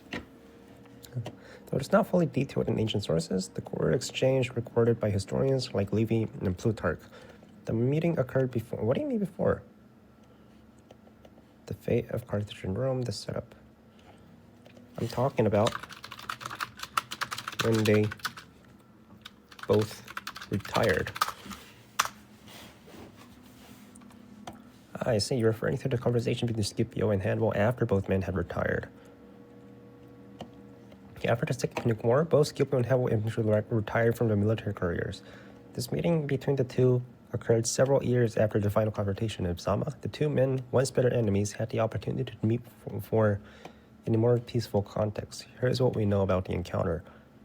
Hannibal returned to Carthage after defeat at Zama, and although he was held significant power and influence, he faced political challenges within Carthage. He became involved in Carthaginian politics, but eventually had to go into exile, likely due to political intrigues and the loss of support from the ruling elite in Carthage. Scipio returned to Rome after his victory at Zama and was hailed as a hero. However, Scipio eventually became involved in political struggles in Rome and faced opposition from some factions. This led to his own retirement from public life. Hannibal and Scipio are said to have met during a diplomatic mission or a political event later in their lives, likely around 190 BCE. By this time, Hannibal had been exiled from Carthage and involved in various political dealings within the Seleucid Empire under King Antiochus III. While Scipio was dealing with his own troubles in Rome, what was said? According to Plutarch and Livy, the two generals met and had respectful and dignified conversation, despite their past animosity and the fact that they had been bitter enemies on the battlefield. The most famous moment encounter reportedly follows. Hannibal, after being exiled, said to Scipio something like, "You are the only Roman general who have ever defeated me in battle, but you also know that the struggle we faced was the fate of our cities. It was not about personal animosity."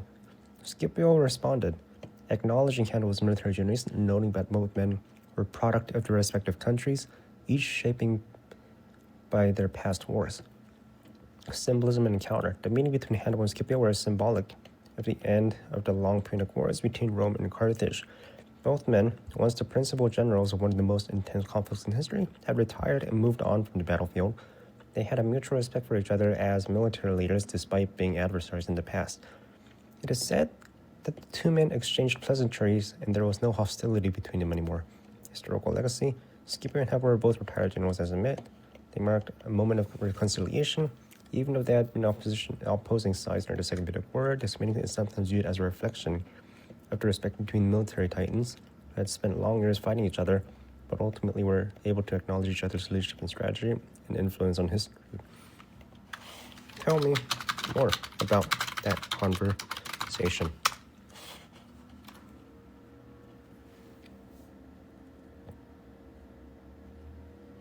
Detailing the final conversation. Scipio's recognition of Hannibal's legacy.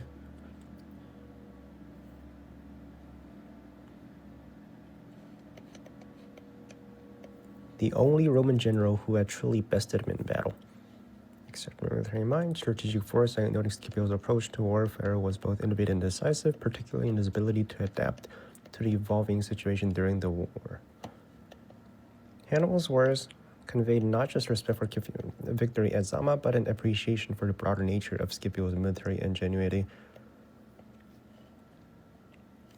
Hannibal showed that he understood the significance of Scipio's leadership in both defeating him and helping him to define the future of Rome. Philosophical reflection on the fate and the circumstances. In many historical accounts, the meeting is framed not just in military discussion, but philosophical exchange. Hannibal reportedly said to Scipio, "You and I were born into different faiths. I to defend my homeland, and you to defend Rome."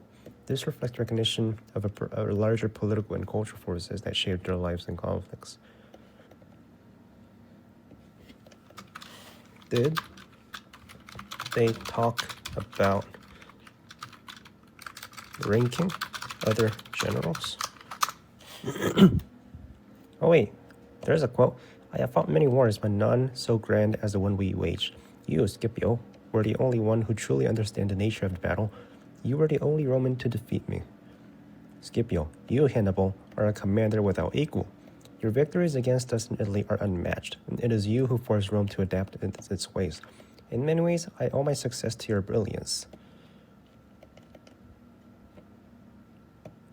Yes, they discussed the ranking of other generals in their conversation, given the nature of their military minds. Scipio may have mentioned Roman generals like Fabius or Gaius Marius. It's likely Scipio would have acknowledged Fabius' contribution to Roman strategy during the war with Hannibal.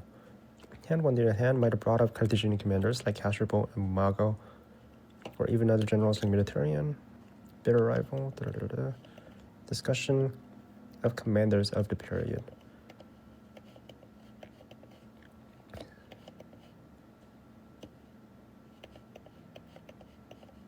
Okay, what are some quotes? All right, there it is. Ranking discussion. "I know many Romans, but I have fought against many of them. Few can match the Romans' sheer tenacity, but many were lacking in terms of strategy." Scipio, "That may be true, but none have matched the brilliance of your tactics, Hannibal. There are many Romans before me who failed where I succeeded, but I had to learn from their mistakes. It is an honor to be recognized as your equal, although we both know only in battle have I proven myself." Hannibal, "I would rank you among the few who have surpassed me in the field. You understood what others could not, the importance of maneuver, the willingness to take initiative when others hesitated." Scipio, "Perhaps it was your canny, your ability to turn Roman legions to your advantage, that forced me to rethink my strategy. I owe you that much for that." The Battle of Cannae. The importance of maneuver.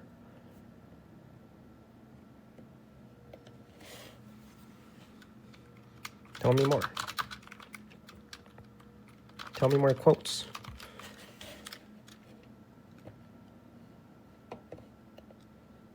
More quotes. Who recorded this conversation? While the direct quotes from the final conversation between Scipio and Africanus and Hannah are not entirely preserved in historical records, historians like Plutarch and Livy do provide some phrases. These quotes, though not fully verbatim, offer insights. This quote demonstrates his abilities. I know that I have learned much from you, Hannibal. Hannibal was also reportedly to have said, I knew that you, Scipio, would eventually be the one to defeat me, and you had the vision, the ability to think ahead, and the patience to wait for the right moment. Acknowledging his success is thought to have remarked, war is a matter of adapting. It is not about strength in numbers, but knowing when to act and when to wait. Your K&A taught me that. When to act and when to wait. Hannibal's recognition. I once believed no one could challenge me in my victories but you.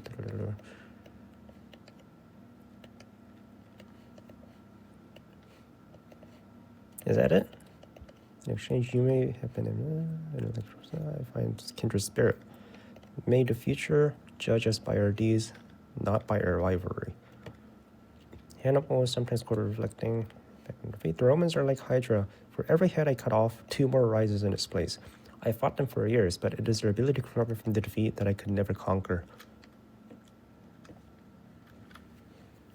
Okay, I like this conversation.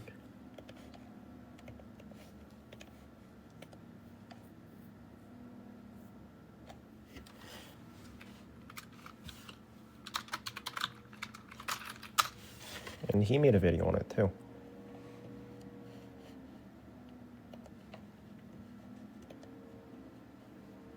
It's upcoming. It's coming out tomorrow. I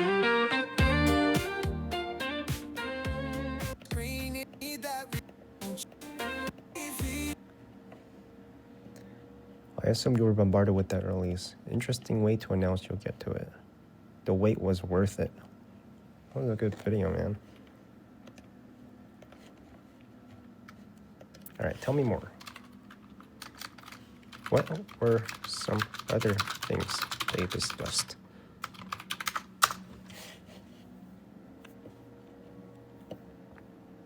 Nature of war. Both men were masters of strategy and tactics, and it's likely they discussed their approaches to war. Hannibal might have talked about the importance of flexible tactics and the need to exploit the weakness of the enemy, such as his use of ambushes and his famous double envelopment at Cannae. Scipio, having learned from Roman's mistakes at the early part of the war, might have emphasized the importance of discipline, adaptability, and the ability to learn from the enemy.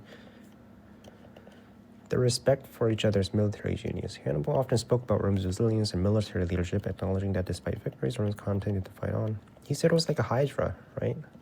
You cut off one head, 2 more grows in its place.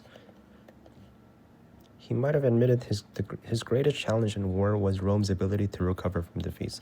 This would have been a moment of respect for Scipio. Scipio might have expressed similar sentiment.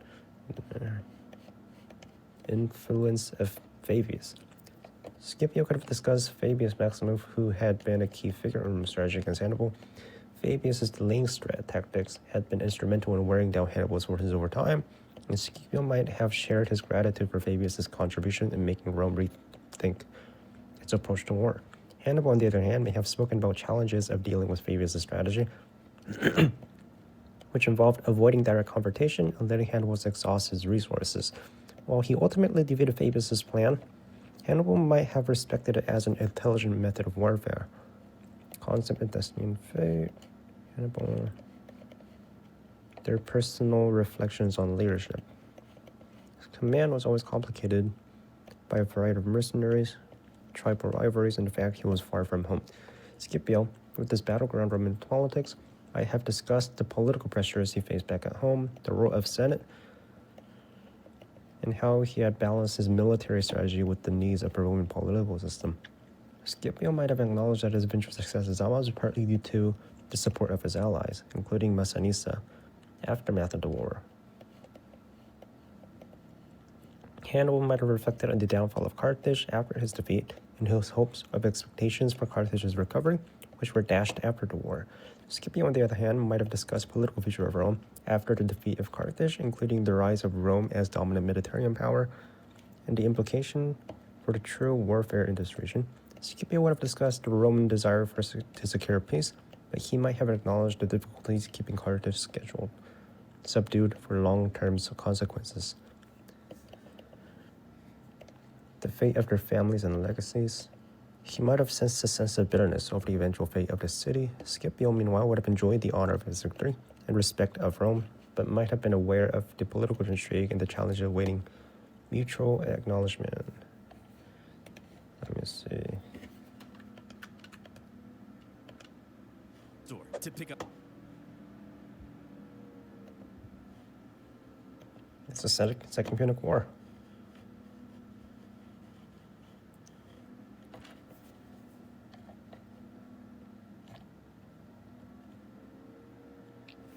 Absolute cinema. 364 days. Well played. How is Reddit reacting to it?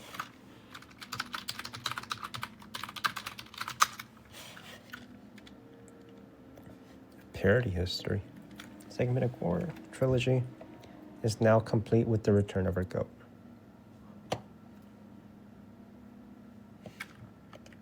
The Madman actually did it. Number 2 trending. Let's see how many views.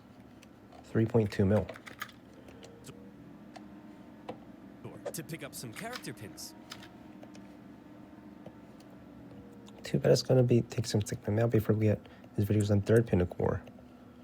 But once that's done, it might make another meme just for that moment. I like the Punic War videos, but I hope you listen to the year. It's a different era of history and not Third Punic War. Not years. 364 days. I mean, he said it's going to take a year, and 364 days isn't a year, so he's technically right. Is this video or you're trolling this out? Who recorded this conversation? Who recorded the conversation between them and how?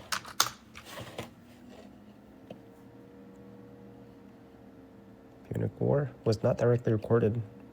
However, the details and conversation passed down through historical sources like Plutarch, Livy, and Appian. These historians, writing years after the event took place, provided phrases or summaries of what might have been said based on oral tradition, reports, and records they have access to that time. Okay, so the conversation is basically, I think this is what they said.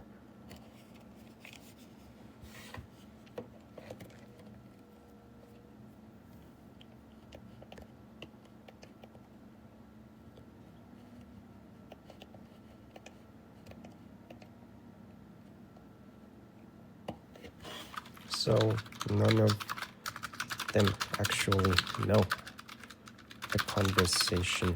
They just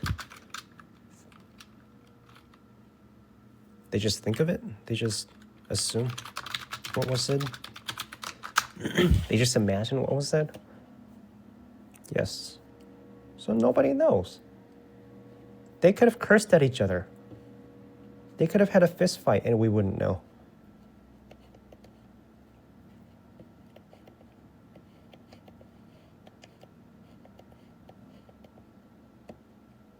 Even if they weren't captured in verbatim. Okay, so how do you know?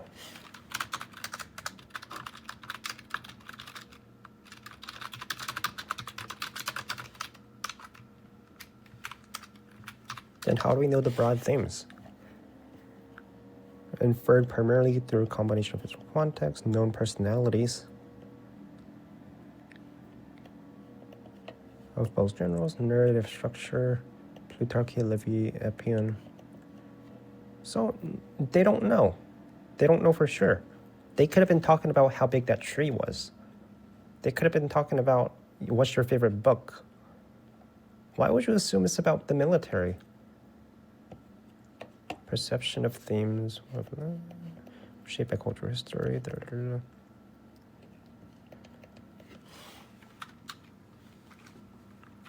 How did Hannibal or Scipio write about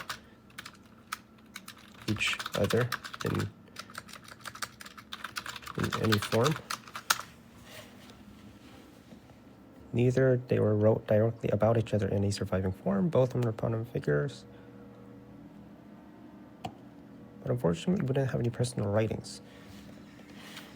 Did Hannibal write a final letter before his death? Yes, he is believed to have written a final letter before his death. A final letter to the Roman Senate is sometimes cited in ancient sources, especially in the writings of living Plutarch. Here's what's generally known about it. Hannibal, after being defeated by Scipio, was forced to leave Carthage and go into exile. For the following years, he lived in various places, including Asia Minor, Turkey. Okay, tell me what's in it. The context of the letter is said to contain bold statement of defiance. With Hannibal defending his actions during the Second Punic War, the letter emphasized his role as a servant of Carthage, fighting for his homeland and reluctance to submit to Rome, which had caused the destruction of his country. In some versions, Hannibal supposedly writes that he would rather face death than surrender, that Rome had no right to demand his capture, given the mutual respect that had existed between him and Scipio after the war, and that Rome had no right to demand his capture. Hannibal was believed to have said something like, "I fought for the liberty of my country, and I fought for my people.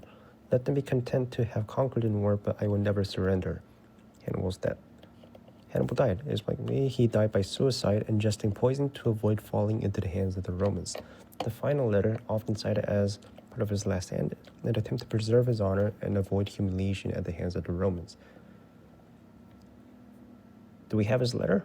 Summarize his letter.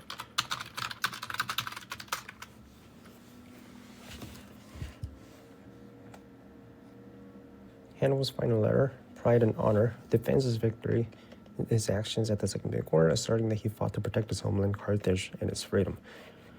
He declares he would rather die than be captured and humiliated by the Romans, emphasizing that he would never surrender to them. No right to demand his surrender. Hannibal argues that Rome, having defeated him in battle but failed to completely crush his spirit, has no right to demand his submission. Resentment of Rome's power. He expresses disdain for Rome's dominance and the role in destroying his country, stating that Rome's victory was not a victory of honor but sheer power. Ultimately, the letter conveys Hannibal's unwavering pride and his refusal to be brought down by the Romans even in his final days.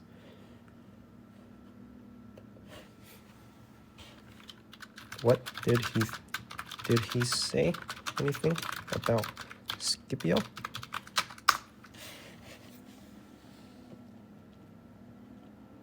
There is no mention of Scipio Africanus. While Hannibal is known to have acknowledged Scipio's military abilities in other historical accounts, the letter itself primarily focuses on his defiance and his pride defending Carthage. That said, Hannibal's respect for Scipio is well documented in various ancient texts, like Livy and Plutarch, where it is noted that Hannibal regarded Scipio as the only Roman general capable of defeating him, and the letter specifically emphasizes his refusal to be captured and his resentment towards Rome rather than Scipio's personally. While it's possible that Hannibal may have acknowledged his skill, there's no direct inference to Scipio's surviving versions in the letter.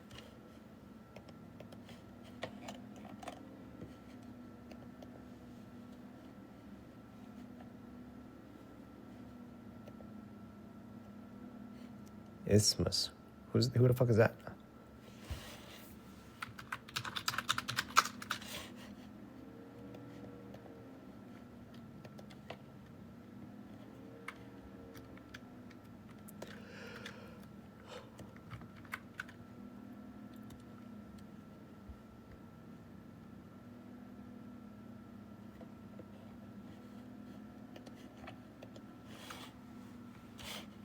Pretty interesting. Calendars? And more. No! Battle of Alipa is often considered Scipio's masterpiece because no good night sight would have home it had the was well fought on both sides. Over. The terms Rome placed on Carthage existential after the war, but again, due to jealousy, factionalism, and a possibility of arrest by the Romans, he eventually entered exile. He spent the remainder of his years out east, even advising enemies of Rome. Rome's hatred of... Wait a minute. He advised enemies of Rome during Hannibal's exile. What did he say? What did he advise enemies of Rome? He became an advisor to various rulers and states that were enemies of Rome. His military expertise was highly sought after, and he offered his counsel to several different powers, advising them on how to oppose Rome. Here are notable instances. King Prusius, one of Asia Minor, helped organize his forces. According to ancient sources, he even prepared Prusia's army for potential confrontation with Rome. The king of Bithynia, with Hannibal's advice, was able to defend his kingdom more effectively against Romans' interference, though it's unclear. King Antiochus. He advised him to fight Rome in the east and do not engage in direct confrontation with Roman forces at the time, given his strength in Rome's military. He suggested that Antiochus should try to rebuild alliances and sow discord within Rome's sphere of influence, discussing no direct strategies rather than outright military engagement. Unfortunately, despite his advice, he was eventually defeated by Rome at the Battle of Magnesia, which ended his campaign against Rome. Not to engage in direct confrontation with the Roman forces. General advice to anti-factions. He was a key figure in many anti-Roman factions during his exile. He shared his insights on the Roman military strategy and weakness he had observed in Roman forces during the Second Punic War. He advised his direct, open confrontation with Rome's legions, suggested guerrilla warfare, and asymmetric tactics, method that he himself had used effectively during his time in Italy. He also recommended using terrain to his advantage, utilizing mountainous regions, forests, and other environments. Unsuccessful alliances and betrayals despite his wisdom, many Hannibal's advisories ended in failure. Both Antiochus and King Prusius failed to mount significant challenges to Rome, and after being pursued by Romans, Hannibal's life ended in exile. He was often compromised by weak and political situation in kingdoms he advised, and despite strategical brilliance, he was unable to form lasting coalitions that could pose a serious threat to Rome's dominance. Overall strategy, indirect conflict, utilizing local discontent, the final years and betrayal by Rome. Hannibal's influence was short-lived. His involvement in Antiochus and other rulers eventually led to Rome's intervention. In 183 BCE, Rome sent emissaries to King Prusius to demand Hannibal's surrender. Hannibal fled again, and in Bithynia, he was eventually betrayed by Prusians and forced to commit suicide to avoid capture. During his exile, Hannibal offered advice to several rulers and states that were hostile to Rome, emphasizing the use of asymmetric warfare. Okay. I gotta see more of this. Hannibal. Scipio? Conversation. Meeting. Before the battle.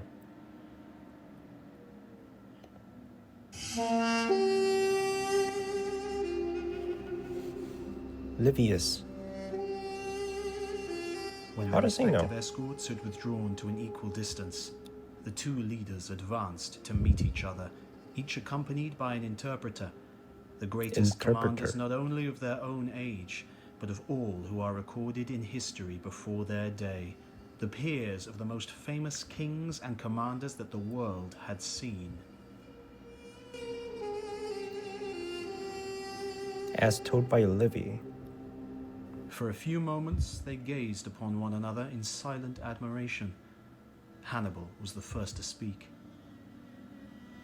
"If," he said, "destiny has so willed it that I, who was the first to make war on Rome, and who have so often had their final victory almost within my grasp, should now be the first to come to ask for peace, I congratulate myself that fate has appointed you, above all others, as the one from whom I am to ask it.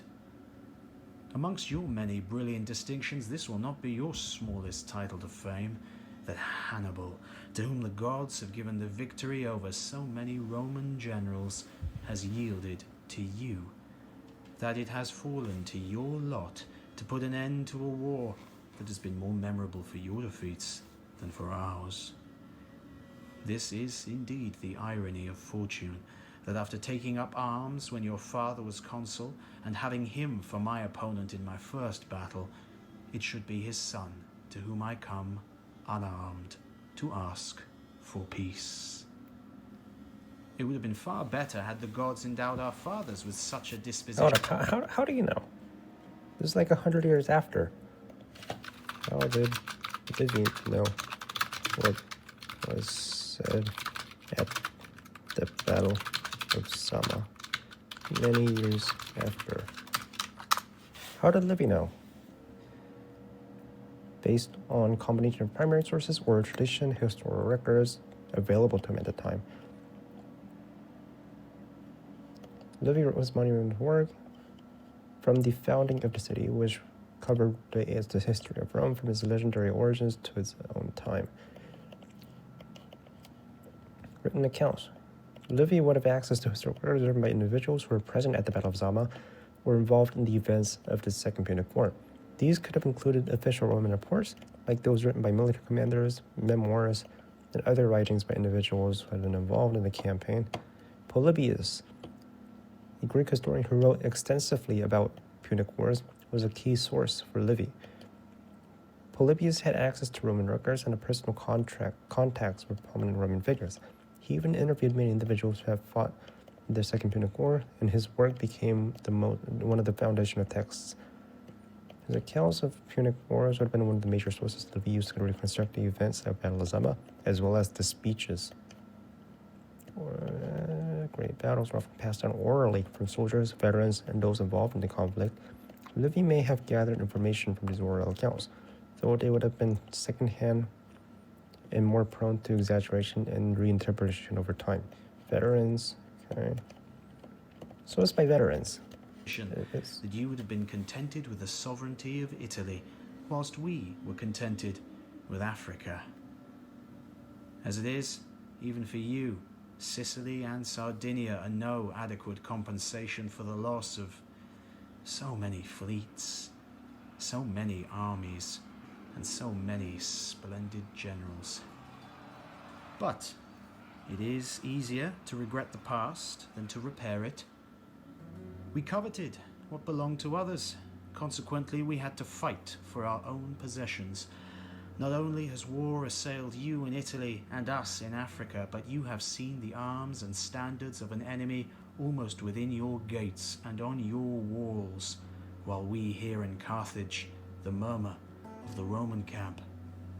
So the thing which we detest most of all, which you would have wished for before everything, has actually come about. The question of peace is raised when your fortunes are in the ascendant. We who are most concerned in securing peace are the ones to propose it, and we have full powers to treat whatever we do here our governments will ratify. All we need is a temper to discuss things calmly. As far as I'm concerned, coming back to a country which I left as a boy, years and a checkered experience of good and evil fortune have so disillusioned me that I prefer to take reason rather than fortune as my guide. As for you, your youth and unbroken success will make you, I fear, impatient of peaceful counsels. It is not easy for the man whom fortune never deceives to reflect on the uncertainties and accidents of life. What I was at Thrasymene and at Cannae, that you are today. You were hardly old enough to bear arms when you were placed in high command, and in all your enterprises, even the most daring, fortune has never played you false. You avenged the deaths of your father and your uncle, and that disaster to your house became the occasion of your winning a glorious reputation for courage and filial piety. You recovered the lost provinces of Spain, after driving 4 Carthaginian armies out of the country. Then you were elected consul, and whilst your predecessors had hardly spirit enough to protect Italy, you crossed over to Africa, and after destroying 2 armies and capturing and burning 2 camps within an hour, taking the powerful monarch Syphax prisoner and robbing his dominions and ours of numerous cities, you have at last dragged me away from Italy after I had kept my hold upon it for 16 years. It is quite possible that in your present mood you should prefer victory to an equitable peace. I, too, know the ambition which aims at what is great rather than at what is expedient. On me, too, a fortune such as yours once shone. But if in the midst of success the gods should also give us wisdom, we ought to reflect not only what has happened in the past, but also on what may happen in the future. To take only one instance, I myself am a sufficient example of the fickleness of fortune. Only the other day I had placed my camp between your city and the Anio, and was advancing my standards against the walls of Rome. Here you see me, bereaved of my 2 brothers, brave soldiers and brilliant generals as they were, in front of the walls of my native place, which is all but invested, and begging on behalf of my city that it may be spared the fate with which I have threatened yours.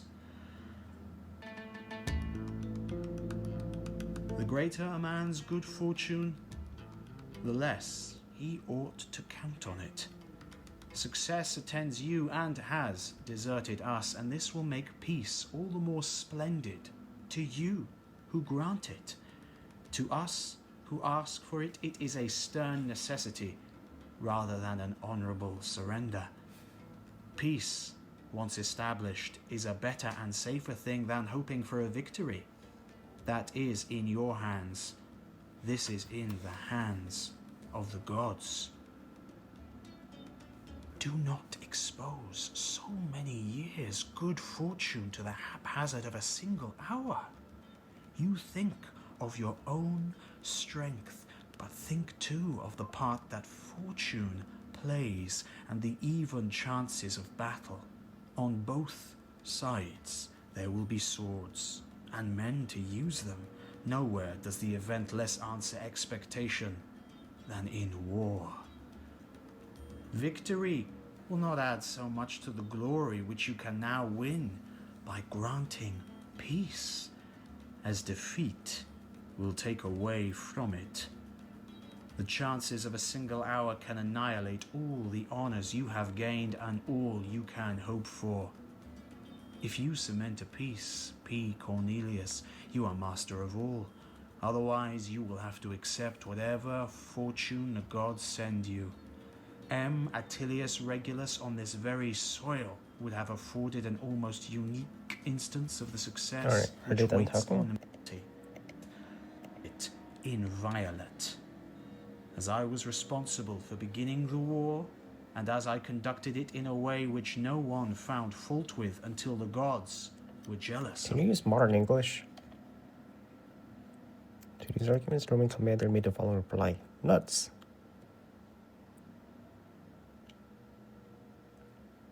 Hannibal must have spent 5 years just memorizing that speech. You Brits were born to narrate these ancient histories. Love that shit. Prepare for war, as you must have been unable to endure peace. Those ancients knew how to turn a phrase. Greater man's fortune, the less ought to count on it. And I gotta get some quotes on these people. Tell me some quotes by Hannibal and Scipio. Tell me some great quotes. Tell me some quotes. Hannibal. I will either find a way or make one. You will either find a way or make one. The Romans are great people, but their generals are weak. But rather their organizational power and numbers. I swear so long as I have breath in my body, I will never cease my war against the Romans. In the long run, my victory belongs to the man who can adapt to circumstances. You have no idea how much the Romans fear me. Confidence after the initial success in Italy, which defeated Romans in several major battles, including Cannae. Scipio, I would rather die than live in disgrace. Sense of duty, I have brought victory to Rome, but I have never lost my respect for my enemies. It is better to be defeated than to lose one's honor. The Romans do not make war for the sake of war, but for the sake of justice. The greatest victory is that which is won without fighting. This quote is a nod to Sun Tzu's philosophy. When was this book written? Art of War. It was written when? 5th century BC, so 300 years before this. He somehow had access to it. The gods have given me victory over the greatest of our enemies. After his victory at Zama, Scipio attributed his success to divine favor and support of the gods, in keeping with the Roman practices of attributing success to divine interventions. Hannibal to Scipio. I have fought many battles, but I have never faced a general of Scipio's caliber. Hannibal is the only general whom I consider truly worthy of being called a great enemy.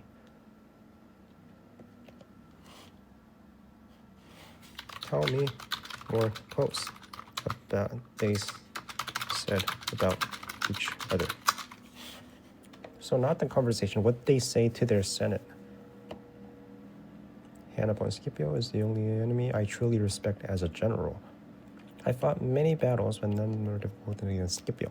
In all my life, I've never met a general like Scipio. I would have had defeated by no other Roman general but him. Scipio. Hannibal is the only enemy who ever made me doubt our victory. In this war, we have fought against not only an enemy general, but a genius. Hannibal has taught me more about strategy than any Roman. Hannibal will be remembered as one of the greatest military minds in history.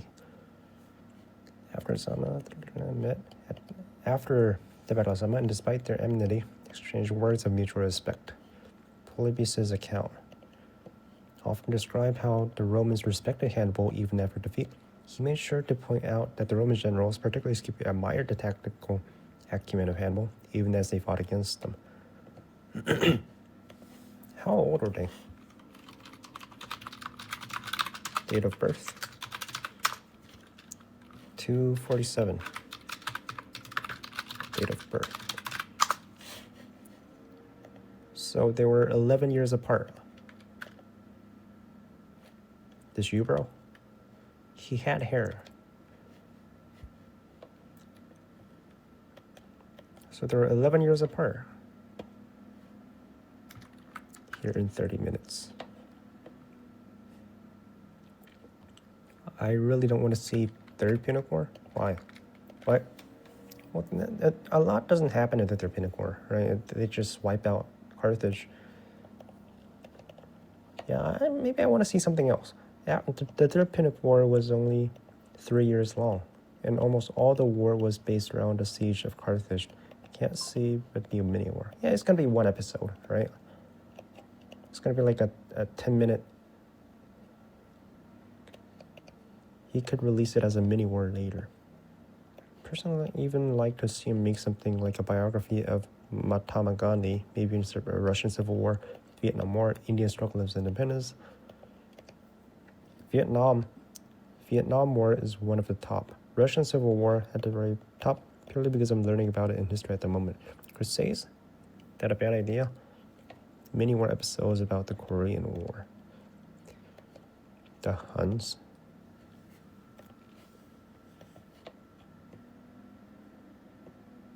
He was a math guy. 420, 69, 69, 69. Yep.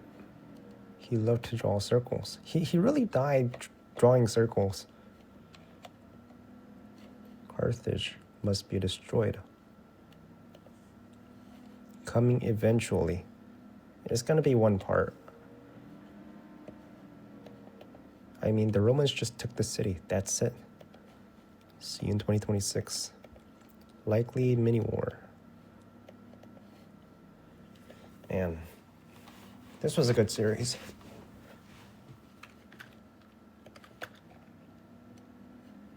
The Punic Wars from the Carthaginian perspective.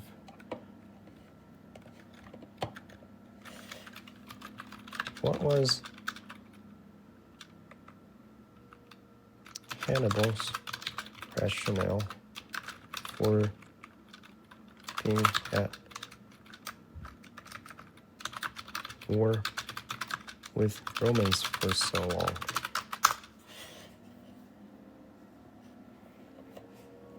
Can be understood of several factors. Revenge for Carthage's defeat in the First Punic War, to weaken Rome using guerrilla warfare attrition, create division and undermine allies, resources and political support, personal ambition and legacy.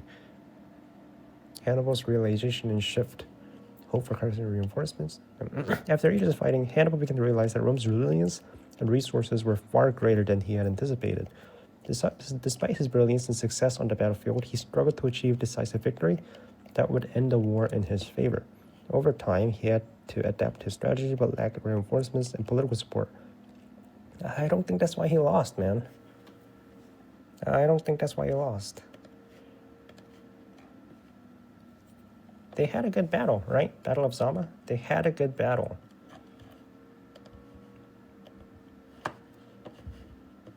But mostly he lost because he was outsmarted. And a little bit of luck.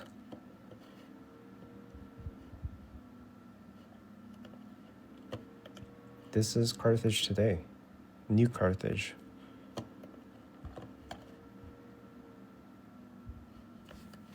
How about Carthage today?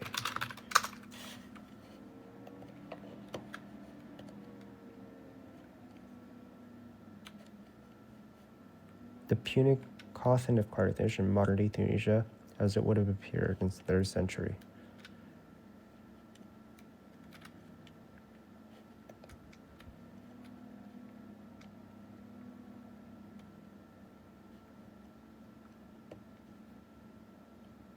It would have been a great city. Would have had ports too.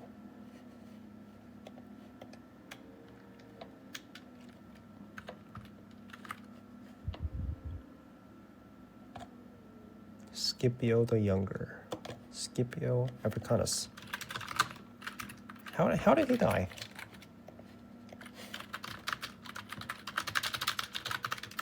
How does Scipio die? Did he die peacefully? Did he die in war? His death, however, was not a result of battle of war. Okay, so...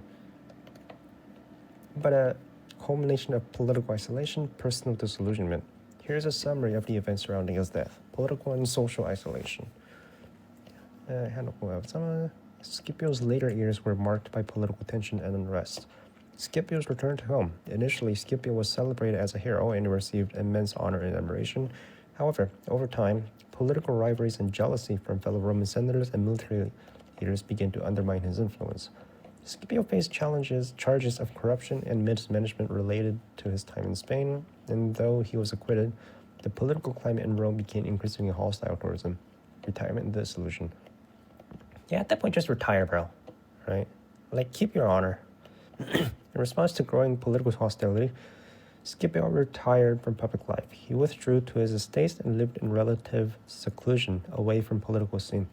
There are reports that Scipio became increasingly disillusioned with the Roman political system, particularly in the way his achievements were overshadowed by the envy and manipulation of his rivals. Death and final words. His death came in 183 BCE, when he was in his late 50s. Ancient sources say that his death was natural. Illness? Old age? 50? Although some sources hint at the possibility of suicide due to growing despair and frustration with Rome's political environment. Plutarch wrote that his final moments, Scipio was asked whether he had any regrets about his life, and he famously responded, "I have lived my life. I have been honored with more than my share of success, and now I am ready to die." This quote illustrates his acceptance of his fate. Buried on legacy. He was buried with great respect, and his tomb was located near Via Appia, the famous road leading to Rome. His legacy lived on in Roman history, one of the greatest generals and statesmen and his victory over Hannibal at Zama was immortalized in the annals of military history.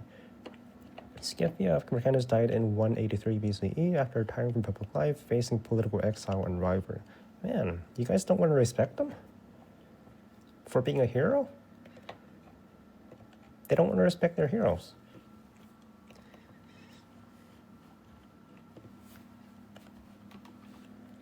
That sucks, man. Sucks. My success, so I shall do my utmost to prevent anyone from being discontented with the peace which I shall have been the means of procuring. All right. Interesting.